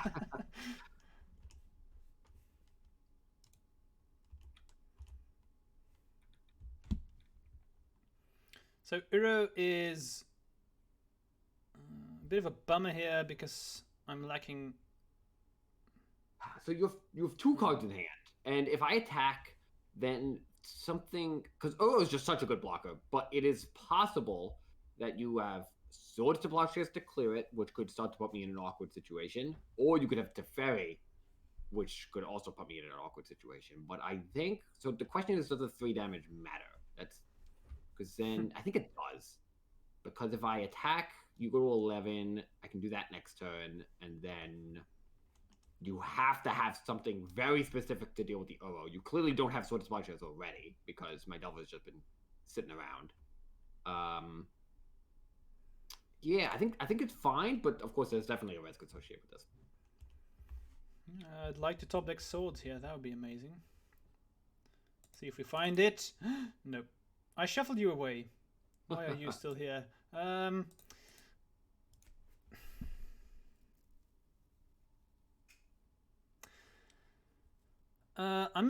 This is a difficult spot because Uro is so good. Do I want to try and fight over this Uro? It's just gonna get so much cards. Yeah, I guess if fighting over Uro means attacking and pumping into it, then like it's also going to get a decent amount of cards, right? So it's getting cards either way. That's definitely sure. So I have it to becomes make more like Roxa than Uro in that world, right? Because it's like you're discarding cards instead of me getting cards. Exactly. I just have to value about how much cards do I want to invest into getting rid of Uro. But there will come a point. Uro is a 2-turn clock, so. I have to keep in mind that if I don't attack here and you attack next turn with the Delver and the Uro, and I'm probably not going to block then if I'm not going to attack now, that means I'm dead to bolts, and that's what I'm very afraid of. You not having bolts, I mean, let's see. You had 1 Ponder, a Brainstorm. I've only seen 1 bolt. I think I'm just going to go for it. I think I'm just going to attack. Because I'm afraid of dying to bolt here. Okay, so I'm gonna block for sure. And I wouldn't have done this if I didn't have exactly Become Immense, but that only requires 1 card for me. So then I think it's a fine trade. I wouldn't like using 2 Invigorates or something like that. Yeah. But I do have a bolt. The question is, if I throw it at your creature now, and you have Invigorate Berserk, I die. But if I don't, I die anyway, right? Because you just do it anyway, because you go Invigorate up to 11, 22, yeah. So I might as well just throw a bolt here and see what happens. Okay, I'm happy that you have the bolt, because that means I made the right call. Yeah, I think it was correct regardless of the outcome. It just makes a lot more sense, I think. And another reason why I did this is because I have days. So perfect. Yeah, no, that makes a lot of sense. I actually hard-casted the days. Maybe I should have actually used the alternative, because then if I had Brainstorm, we'd be able to shuffle it away. Maybe that was a mistake. So let's see. Okay, I'm gonna start here. Actually, maybe this is all I'm gonna do.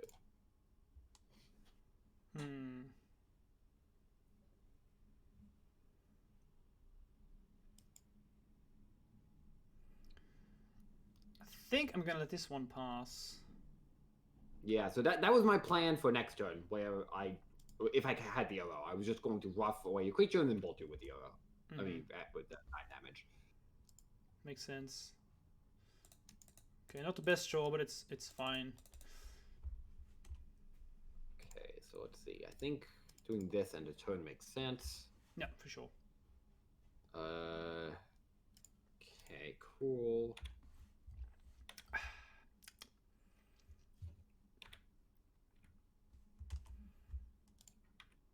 Ouch. Delver Peck's in. Let's see. Do that. It's probably game over now. Even if I find the threat, if I play it, it's not technically game over. I could be like super. It is hypothetically possible, but my hand is forcible upon to Pyroblast. So okay, then never mind. Then I'm like super dead. Yeah. But let's play it out. Sounds good. Okay, so I'm gonna draw a colorless land. Nice. Exactly what we need. Exactly what we needed. I'm gonna pass. Okay, let's do this. See if we can find a bolt. I guess I don't really need these cards. Okay, that's also fine, I suppose. Okay, and I think I can probably concede now, because even if I play a threat next turn, I have to block, which means I'm always going to be dead. Yep, the Abyss is tough. Yeah, so I have 0 outs here. I have to concede. I had Invigorate, and I was deciding about, do I want to save Elf or not? I decided not to, because I want to... If I had... I basically wouldn't have ever been able to kill you with Elf. I think I need to be like super lucky and find Blighted Agent here to have any way to win. That's why I didn't save the Elf. So, okay. Yeah, that makes a lot of sense. Yeah, the Pithing Needle there really was the one that totally blew out my game plan. Yeah, totally. It's funny because I wasn't sure about Pithing Needle. I was talking for the Legacy Super Qualifier. I was talking with Bob Wong because he was going to play Sultai Delver, and I didn't really love the Pithing Needle. And he was like, "Oh, well, I like it for Aether Vial." And then I was like, "Oh, okay. I guess that's like kind of interesting." But I wrote about it in my article. I'm like, Pithing Needle's just still Pithing Needle, right? It just hits whatever. It's always good. Yeah. And I'm always when I see Pithing Needle, when I see people bringing it in against me, I'm like, why do you do this? It only stops Nexus. I hate it. But then it happens to me, and I'm like, damn, it's it's good. it's so weird. On paper, I'm like, don't bring it in. It's bad. But then it happens, and it's like, fuck. Yeah. But there will be situations where it doesn't do anything. So that's it's weird because like I could bring an Ancient Grudge, which has a similar kind of approach, but like the thing is that Ancient Grudge is like only good reactively, while Pithing Needle you just like kind of play and then you don't have to worry about it, which is kind of nice. Okay, I for my sideboarding, I'm actually just gonna try something pretty different. I'm just gonna leave in my Force Negations, sideboard down to 1 Stifle, and just have 3 Dazes. I was actually gonna try something too. I want to see if Teferi is worth it in this matchup. I don't think, definitely not on the draw, but maybe on the play, it could be worth it. I don't think I would like 2 of them, but I think I'm gonna swap 1 Spell Pierce, 1 Teferi. I think there could be situations where this could like be easy mode. It also. And seeing that I'm bringing in Pithing Needle, it could get a little better. Exactly. Right? And Uro. Now that I'm 100% sure that you keep at least 1 Uro and I see Pithing Needle, that's why I want to have Teferi. Yeah, that makes a lot of sense. Just as a one-off, I would never want to have 2. It's definitely awkward in the matchup. Yeah, for sure. But on the play, if I can slam it turn 2 with Daze Protection, that could be, like, very good. Let's see. Oh wow. Let's keep. It's fine. I definitely have a weird hand in this matchup, but I'm definitely gonna keep it. It's just extremely odd. Let's start with this and pass. I guess that's a little better.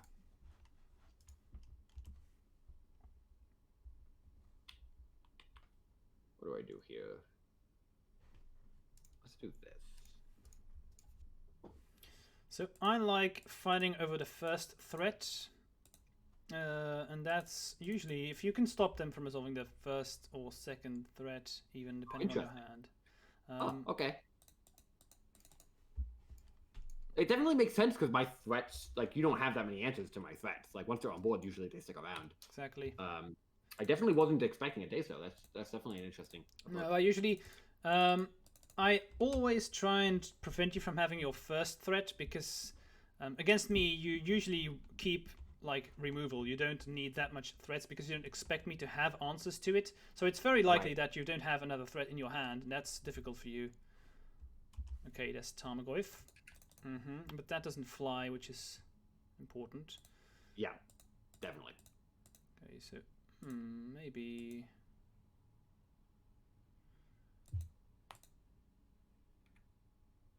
Let's fetch first now that I can. I think I want to play him like this in case you have forked bolts. Okay, that makes sense. And pass. Let's get a sorcery in the graveyard. Let's see what that's gonna do. Yeah, that's fine. Those cards suck. Okay, so goodbye. How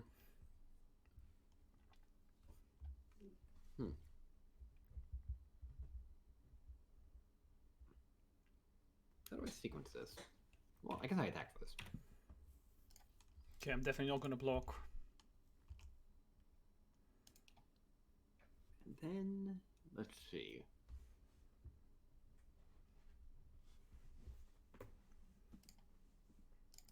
Yeah, I guess this works.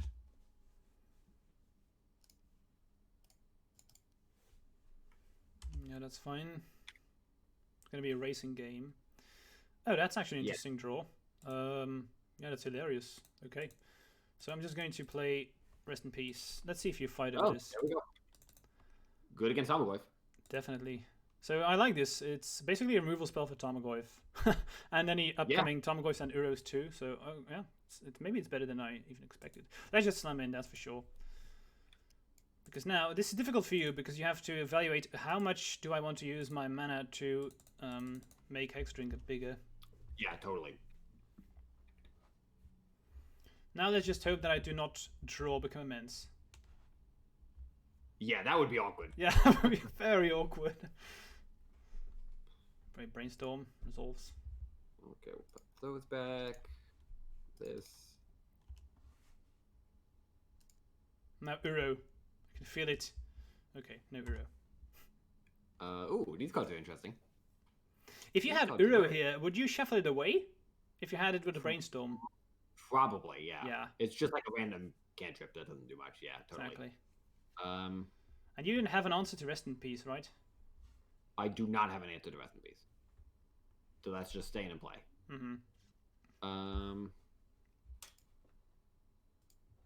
Okay, let's do that.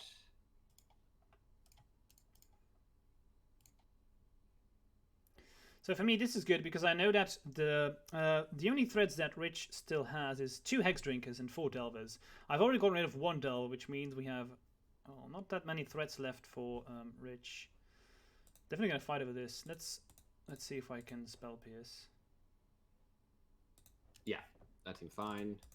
Okay, that's good. Good trade.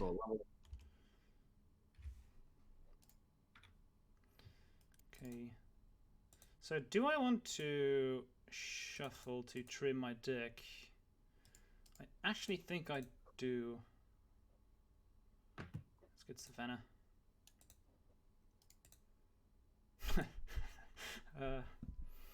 Okay,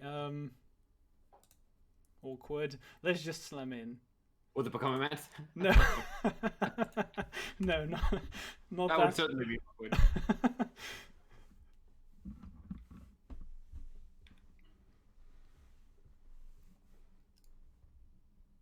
Wasteland, yeah, that doesn't do that much. Okay, let's do this. Fill up for 1. We'll do it like that. That seems reasonable. I don't think I need to waste on anything here. So if I top deck to Teferi now, that would actually be good. Yeah, certainly. Maybe I'm still in my head with how how our games played out in the past when Dread Horde was still legal, and maybe Teferi has gotten better since the bannings, especially when I'm playing Rest in Peace. So let's see. Can you make this one a 6/6 next turn? 1, 2, 3, 4. Yeah, you do, but then you tap out, so it's probably not going to become a 6 like next turn. Unlikely. So I'm just gonna slam in. Yeah, seems good.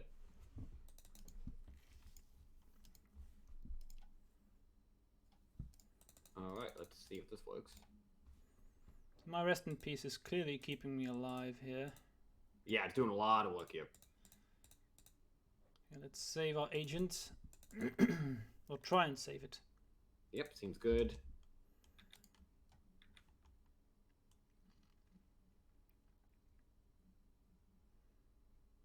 Could there have been a reason for you to use Dismember in response to the Exalted trigger, or would you never do this?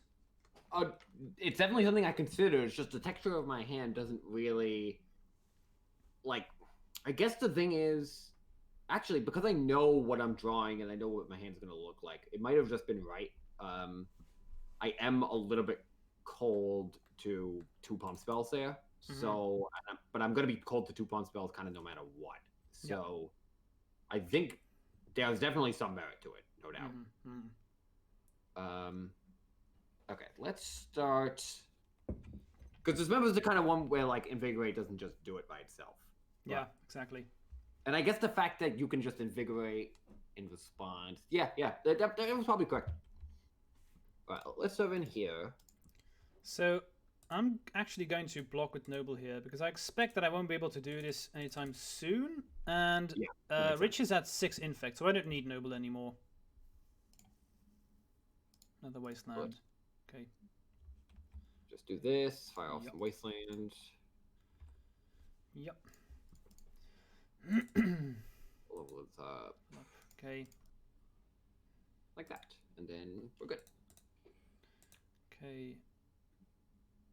I think I'm just going to fetch again. Do this in the upkeep so I have 1 mana up.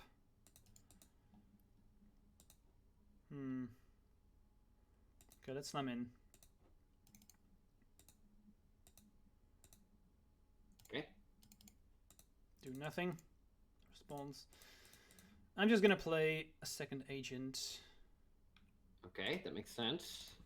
This is a tight one. Yeah, this is, and interestingly enough, I don't have any pump spells, but you haven't seen a lot of removal, so this is a beatdown. Yeah, that's kind of where we're at. Yeah, like... beatdown mode. And I'm curious to see how many times he will. Oh, we're going in. We're going all in. Okay, nice. So that must mean lightning bolts, I guess. We'll see. Well, I don't have removal, so. But maybe you did and you decided to keep it. Oh, jeez. Yeah, I'm dead. I have just drawn another fetch land. Really tight. My hand was pretty bad. It was just lands and dazes, and the dazes just like never did anything. Oh, so that's hilarious. My hand was just daze as well, and I have seen. Yeah, I think I've drawn nothing else than dazes and lands. I have seen 1, 2, 3, 4, 5, 6, 7, 8, 9. I have 10 lands this game, so that's yikes. It was a very not how we expect the matchup to go. Yeah, totally. I mean, that's just like neither of us drawing, because you just drew like Rest in Peace, checked my Goyf, and then I had just like 1 Hex Drinker versus kind of the world there. Because my Dismember, if I did Dismember, and you were definitely right that I should have done it there, because my top card was a land, my hand was Daze, Wasteland, Dismember. So I knew if you had 2 pump spells and you decided you wanted to kill me, you were going to be able to kill me at any point. So if you just attack with your Blighted Agent, I Dismember there, and you can't save it with Invigorate, that just seems more meaningful to me. I guess I was playing around Vine to the Vastwood, but even then, it just makes a lot more sense, I think, to just kill it. Because I just got to like, kind of take my lumps there. It's like, okay, if he has 2 pump spells, I'm dead. Whatever. Gotta move on. I think that's why I asked it. But maybe you had... I didn't know this, of course, but if you have like multitude of removal spells, then it did make sense. That's why I asked the question. Let's see if I have a question from the chat. Doesn't look like that. Looks like they're all very into our games, but they have been so fun, honestly. Oh, yeah. They've been so interactive, and I'm loving this. I do love these games of Delver versus Infect. They are so and even I don't mind losing when the games have been interesting. Sometimes you get destroyed versus Delver when they have like turn 1 Wasteland away your topical and you don't do anything the rest of the game. That's not an interesting game, but all the games that we played here have been really, really intense. Yeah, there are definitely like non-games in both directions, but the interactive games are some of the best that Legacy has to offer for sure. Marduk, did you learn anything about this match? I don't know if you're joking or if you're honest, but I actually did. I explained it briefly. I said maybe it's correct to play Teferi again because Delver's not the same anymore when it was in the Dreadhorde era, so maybe Teferi is better than I give it credit for. So I did learn something. This is something that I'm going to try out. So yeah, I did actually. Yeah, me too. Like I'm always like the tension in the matchup is to figure out how to conserve, like where to end up on the spectrum of conservative to aggressive, because knowing exactly the time to cast your spells is so difficult. Yeah. And it's just like understanding what your logic is in these situations certainly helps me understand a little bit better. Okay, well, this is the kind of thing he's thinking about or expects me to do. So, that can definitely shift the narrative of how I'm approaching the matchup for sure. Exactly. And Marduk, you were being serious? Well, indeed, Delve has changed, and this is why I love Legacy. When changes happen all the time, and that means you have to change your deck building and sideboarding, and this is where I can learn as well. Let's say Digital Sloth. As a Delver player, I feel like the number of forces to keep in for sideboard games is super interesting. Yeah, I think that's probably something that you can tell a bit more about, Rich. No, absolutely. It's not good in these long games, and especially when you get Veil Summer in your deck, it gets a lot worse. But as I mentioned earlier, one of the things Infect does is functions with the largest number of free spells that Legacy has to offer. So if you can't keep up with that, you will lose some games before they even start. Some of the reason I've survived in these games is not only because he's respecting my ability to have certain cards, but also Force of Will keeps me alive. So yeah, absolutely. Exactly.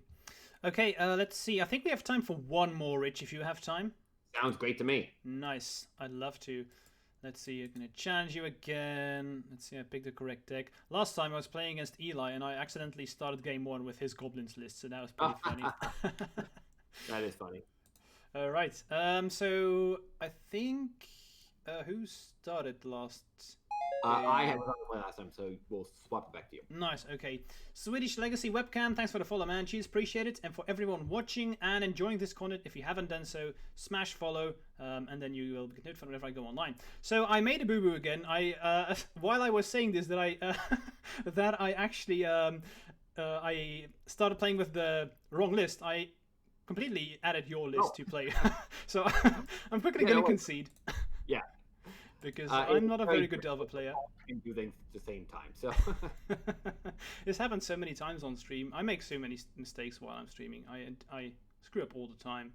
It happens so often, and sometimes people ask me why I never stream Legacy Challenge, and this is why, because I screw up all the time when I'm playing. Yeah, it's a weird. I think I've gotten a little bit better at in general playing tightly when I'm streaming, but I just get so tired. It'll get to hour 2, and I'm like, wow, I can't think about anything anymore. Of course. Hey, Kane, thanks for the appreciation, my man. Appreciate it. Cheers. So I think I clicked the correct deck this time. So I can start this time, right? Oh, yep. Okay. Let's see. I would like to play first. Thank you very much. This hand is. I mean, no, I'm not. I would like to keep this for shits and giggles, but it's just a bunch of now. I have 3 lands, Spell Pierce, Invigorate Berserk, and then Teferi, so that's not keepable at all. So mulligan again. That's like an old Delver hand that's like, I remember reading articles back in 2012, 2013, where it's like, your hand is like, Chain Lightning, Spell Pierce, 2 lands, days, and it's just like, don't keep that. It just doesn't do anything. Like, you need a threat. You need to kill your opponent. Yeah, exactly. So in this interesting situation, I'm actually going to fetch first and then pass because I'm afraid of Stifle, so I'm going to play around that one. Yeah, makes a lot of sense. course, if you have Wasteland now, that could come back to haunt me, but I think I'm fine with this. Right, so... Well, it goes back to a little bit of what we were talking about, where, like, you can anticipate that I'm not going to Wasteland your drop because I'm going to save it for Inkmoth Nexus. Exactly. Although, if my hand is like, oh, okay, you know, I can only really win if I Wasteland him, then maybe I should have mulliganed that hand, but... But it's, yeah, the other players do this very often against me, and I'm not saying it's correct or wrong, but it's I've noticed that it happens a lot. We have the Wasteland, we have Tarmogoyf, okay. Yeah, people really do like getting very aggressive with their Wastelands. I mean, it's tempting, I understand the temptation. So I don't have a lot going on in my hand so far. This is an interesting situation. So we have 3 damage, you're at 19, 16. Okay, so that kind of makes sense. So I think I'll attack.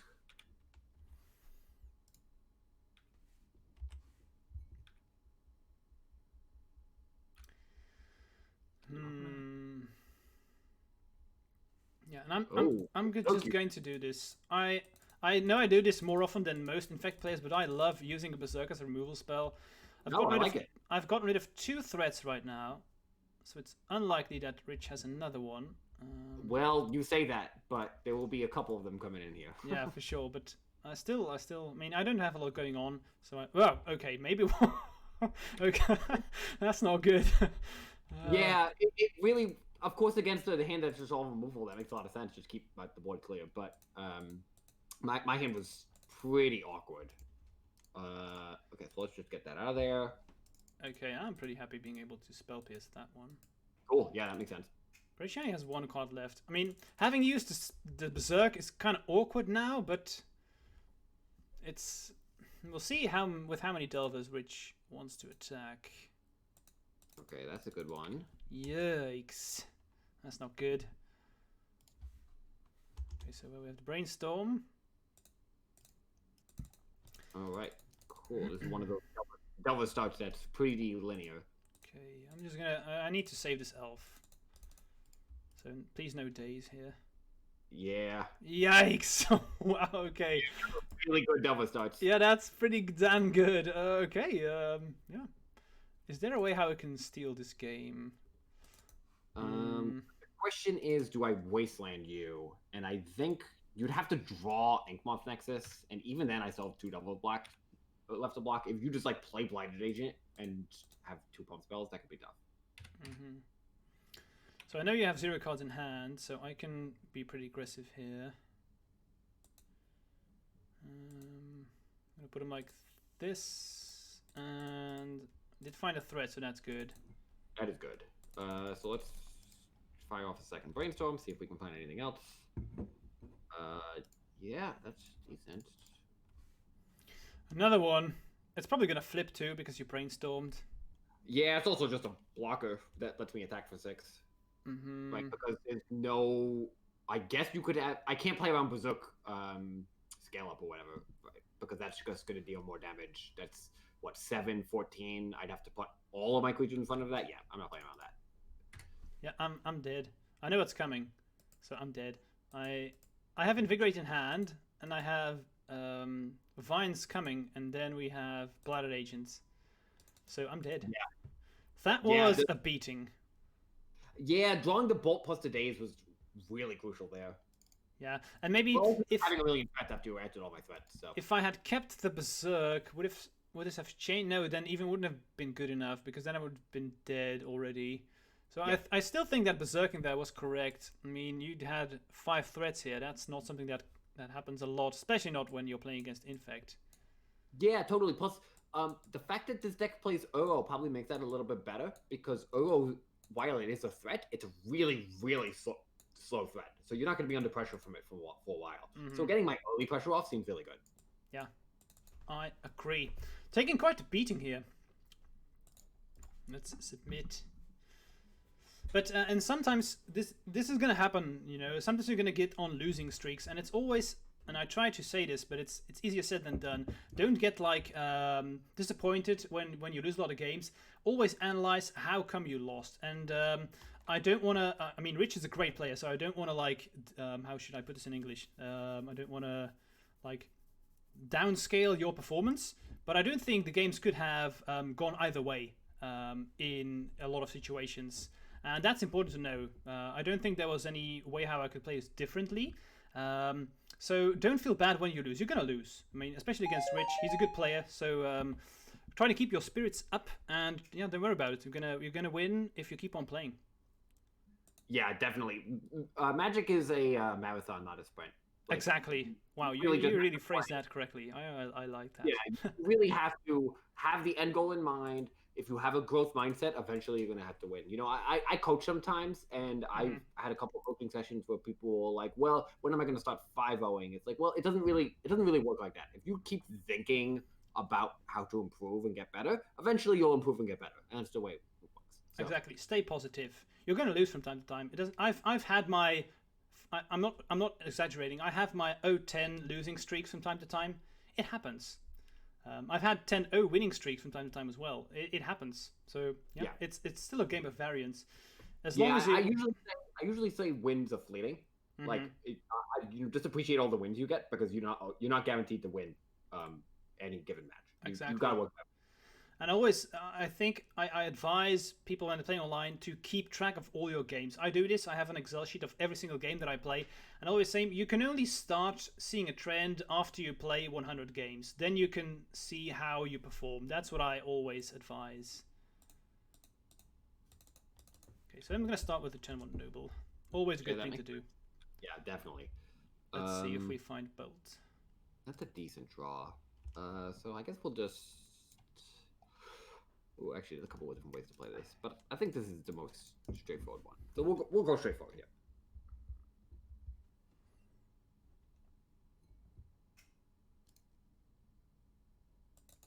Okay.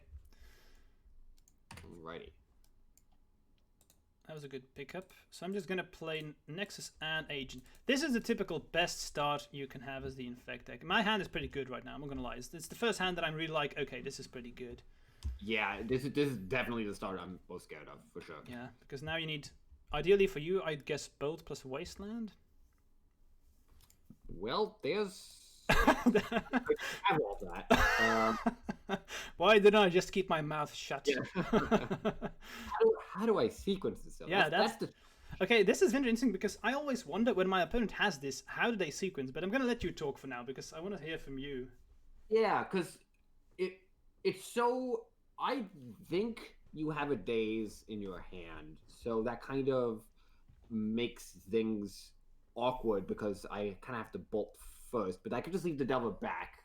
And based on the other thing I have going on in my hand, wow, this is complicated because I have two good things.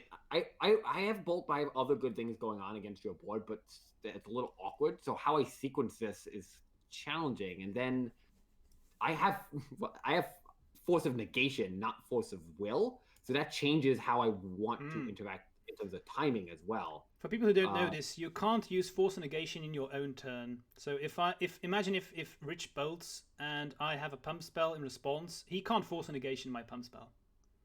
Yeah, and then it's really weird because if I do it in your upkeep and you have enough ways to protect your creature, then I'll die.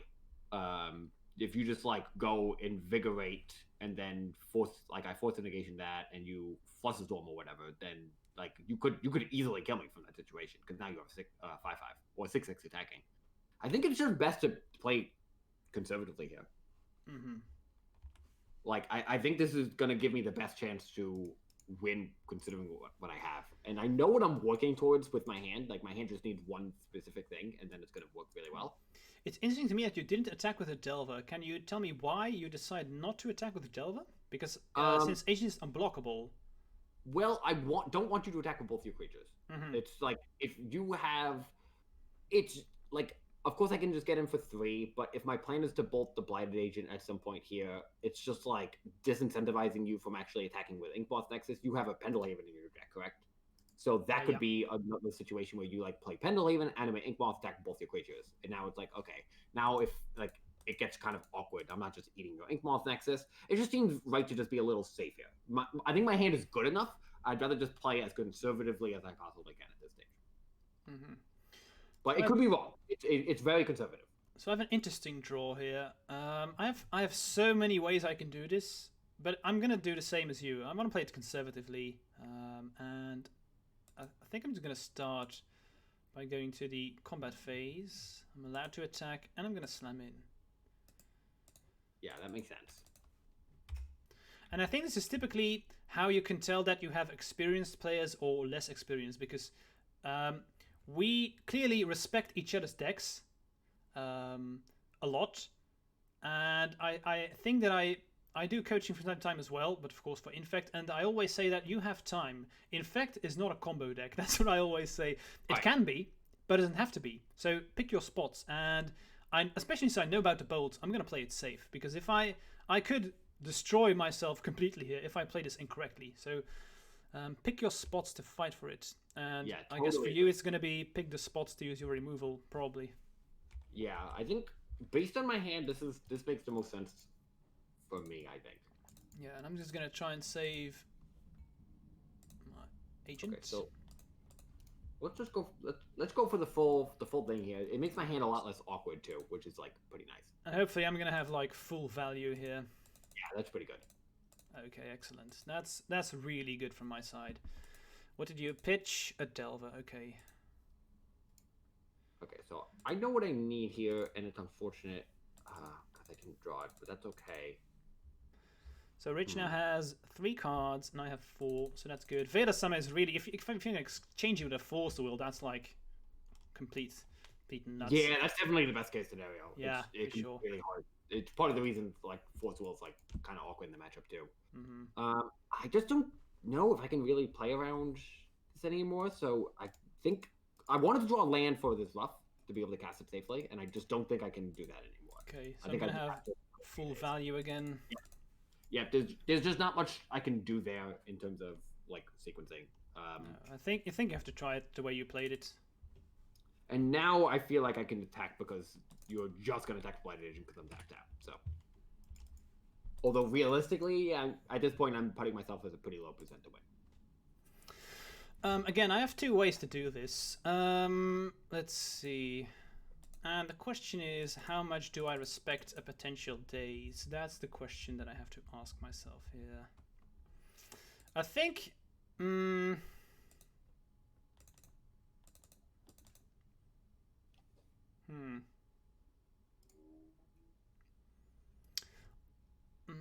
Honestly, I think I just have to try and go for it here.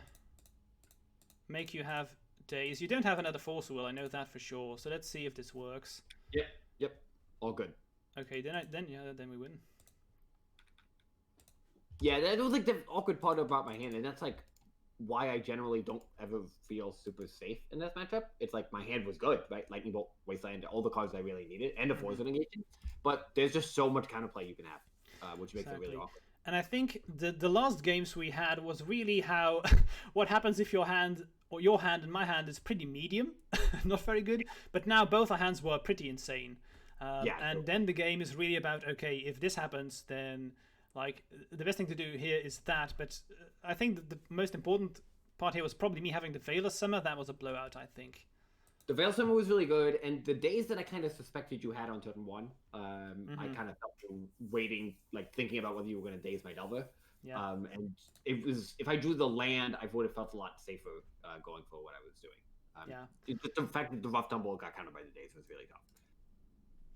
Yeah, I only had the daze, so if you had the land, then I wouldn't have been able to counter it.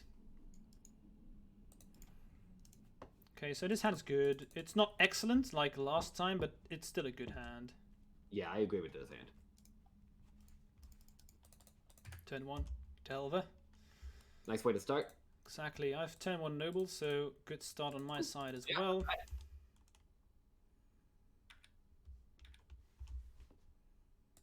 Okay, nice. Ponder. Okay. Ouch. I guess let's apply some pressure. Let's get this snake down. Yep, it's fine.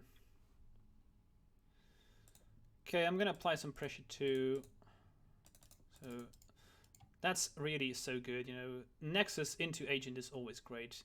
Force Will, totally. Pitching, Stifle. I know about Ponder, so okay, now I'm happy to just play this one as well, you know. If you have a daze, sure, but I'm not even sure if you have daze you would use it here, so we'll see.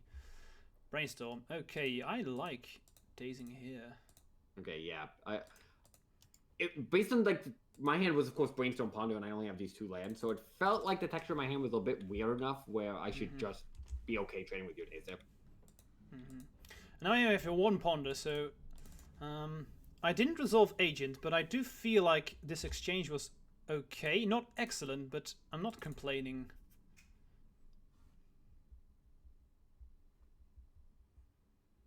And being able to daze a Brainstorm is always good, of course. How do I do this?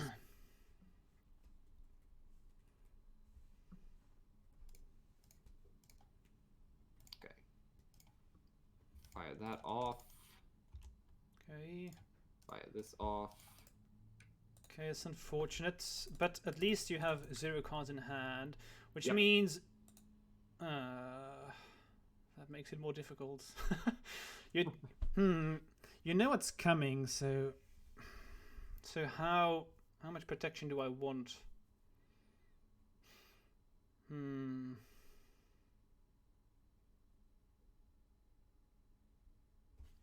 So there are 0 counters on Hex Drinker right now, right? Right. So which means next turn, if you have a land, you can potentially make it a 4/4. That's a 2-turn clock. Yeah, I think I have to play this Agents. Okay, I'm happy I sequenced this the way I did then.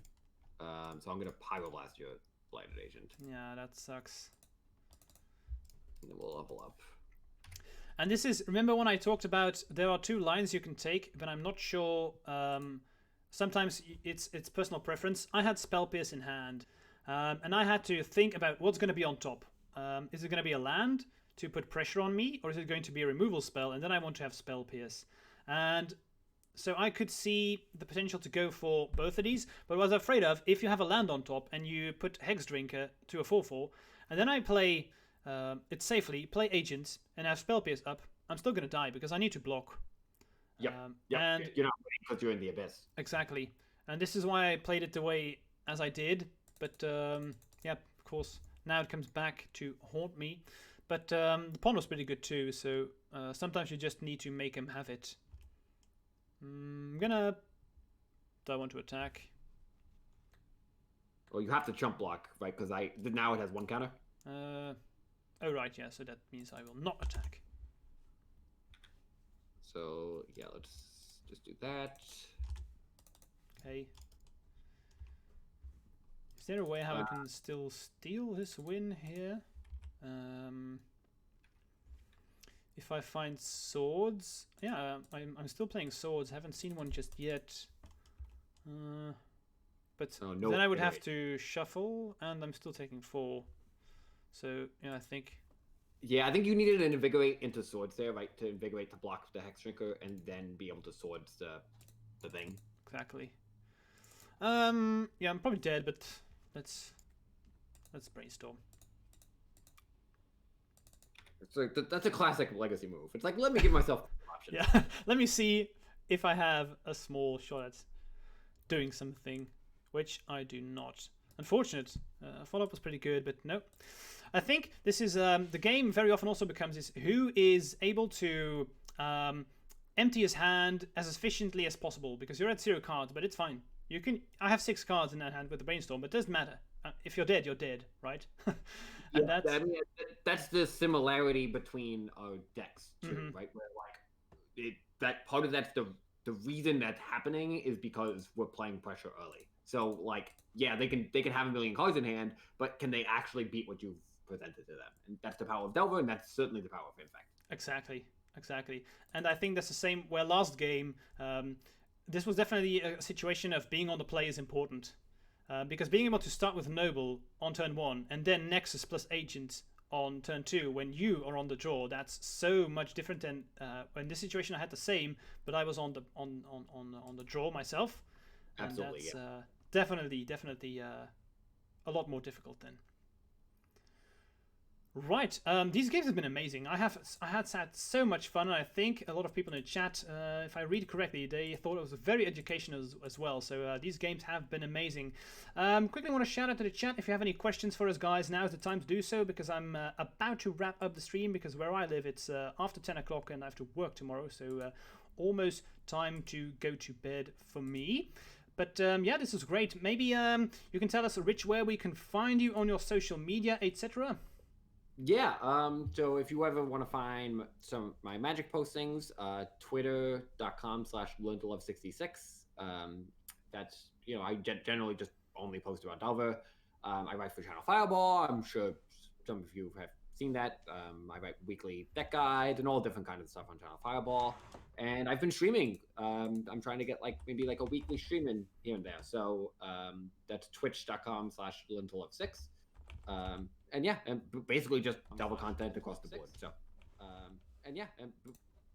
Okay, nice. So that's where they can find you. And let's see. Don't think there are any more questions. Just people saying that they have joined the content. So that's pretty damn good. Quick for the last time, guys, I want to ask if you have enjoyed this content. Don't forget to click that follow button. It really does help me out. But of course, if you want to help me out even more, you can consider subscribing. It helps a ton. I think you have another question for you, Rich, from Ken Sports Fan. So, I mean, at its core, the matchup's going to be similar no matter what, right? The interaction doesn't change really. Even when you're playing Grixis, which has more removal options, it's kind of gonna when you have fatal pushes or whatever. Really, the core of the deck is Delver, Lightning Bolt, Wasteland, and those are not only your best threats and your best answers. So it doesn't change too much. I mean, Grixis exposes itself to days more often, so you have to be mindful about how you're sequencing your spells in the early game because you know that you're going to try to rely on Plague Engineer at a certain point in the game. So you really have to be careful of that. But the play patterns are very similar. One of the things that's nice about or Grixis, I suppose, or I guess any of them really. If you're playing Spike Dragon becomes another flying blocker, which is really relevant. So, but yeah, pretty similar. Nice. Okay, that was it for today, guys. I'm going to raid, let's see. I'm going to raid Anurag because he's apparently, he's talking about playing Miracles again, and he's a very good Miracles player. So let me chip you off there. There you go. This was a lot of fun. I hope to see you guys for my next stream. And yeah, again, guys, thank you all for being here. Smash follow if you enjoyed this, and I hope to see you soon. Bye-bye, guys. Cheers. Bye-bye.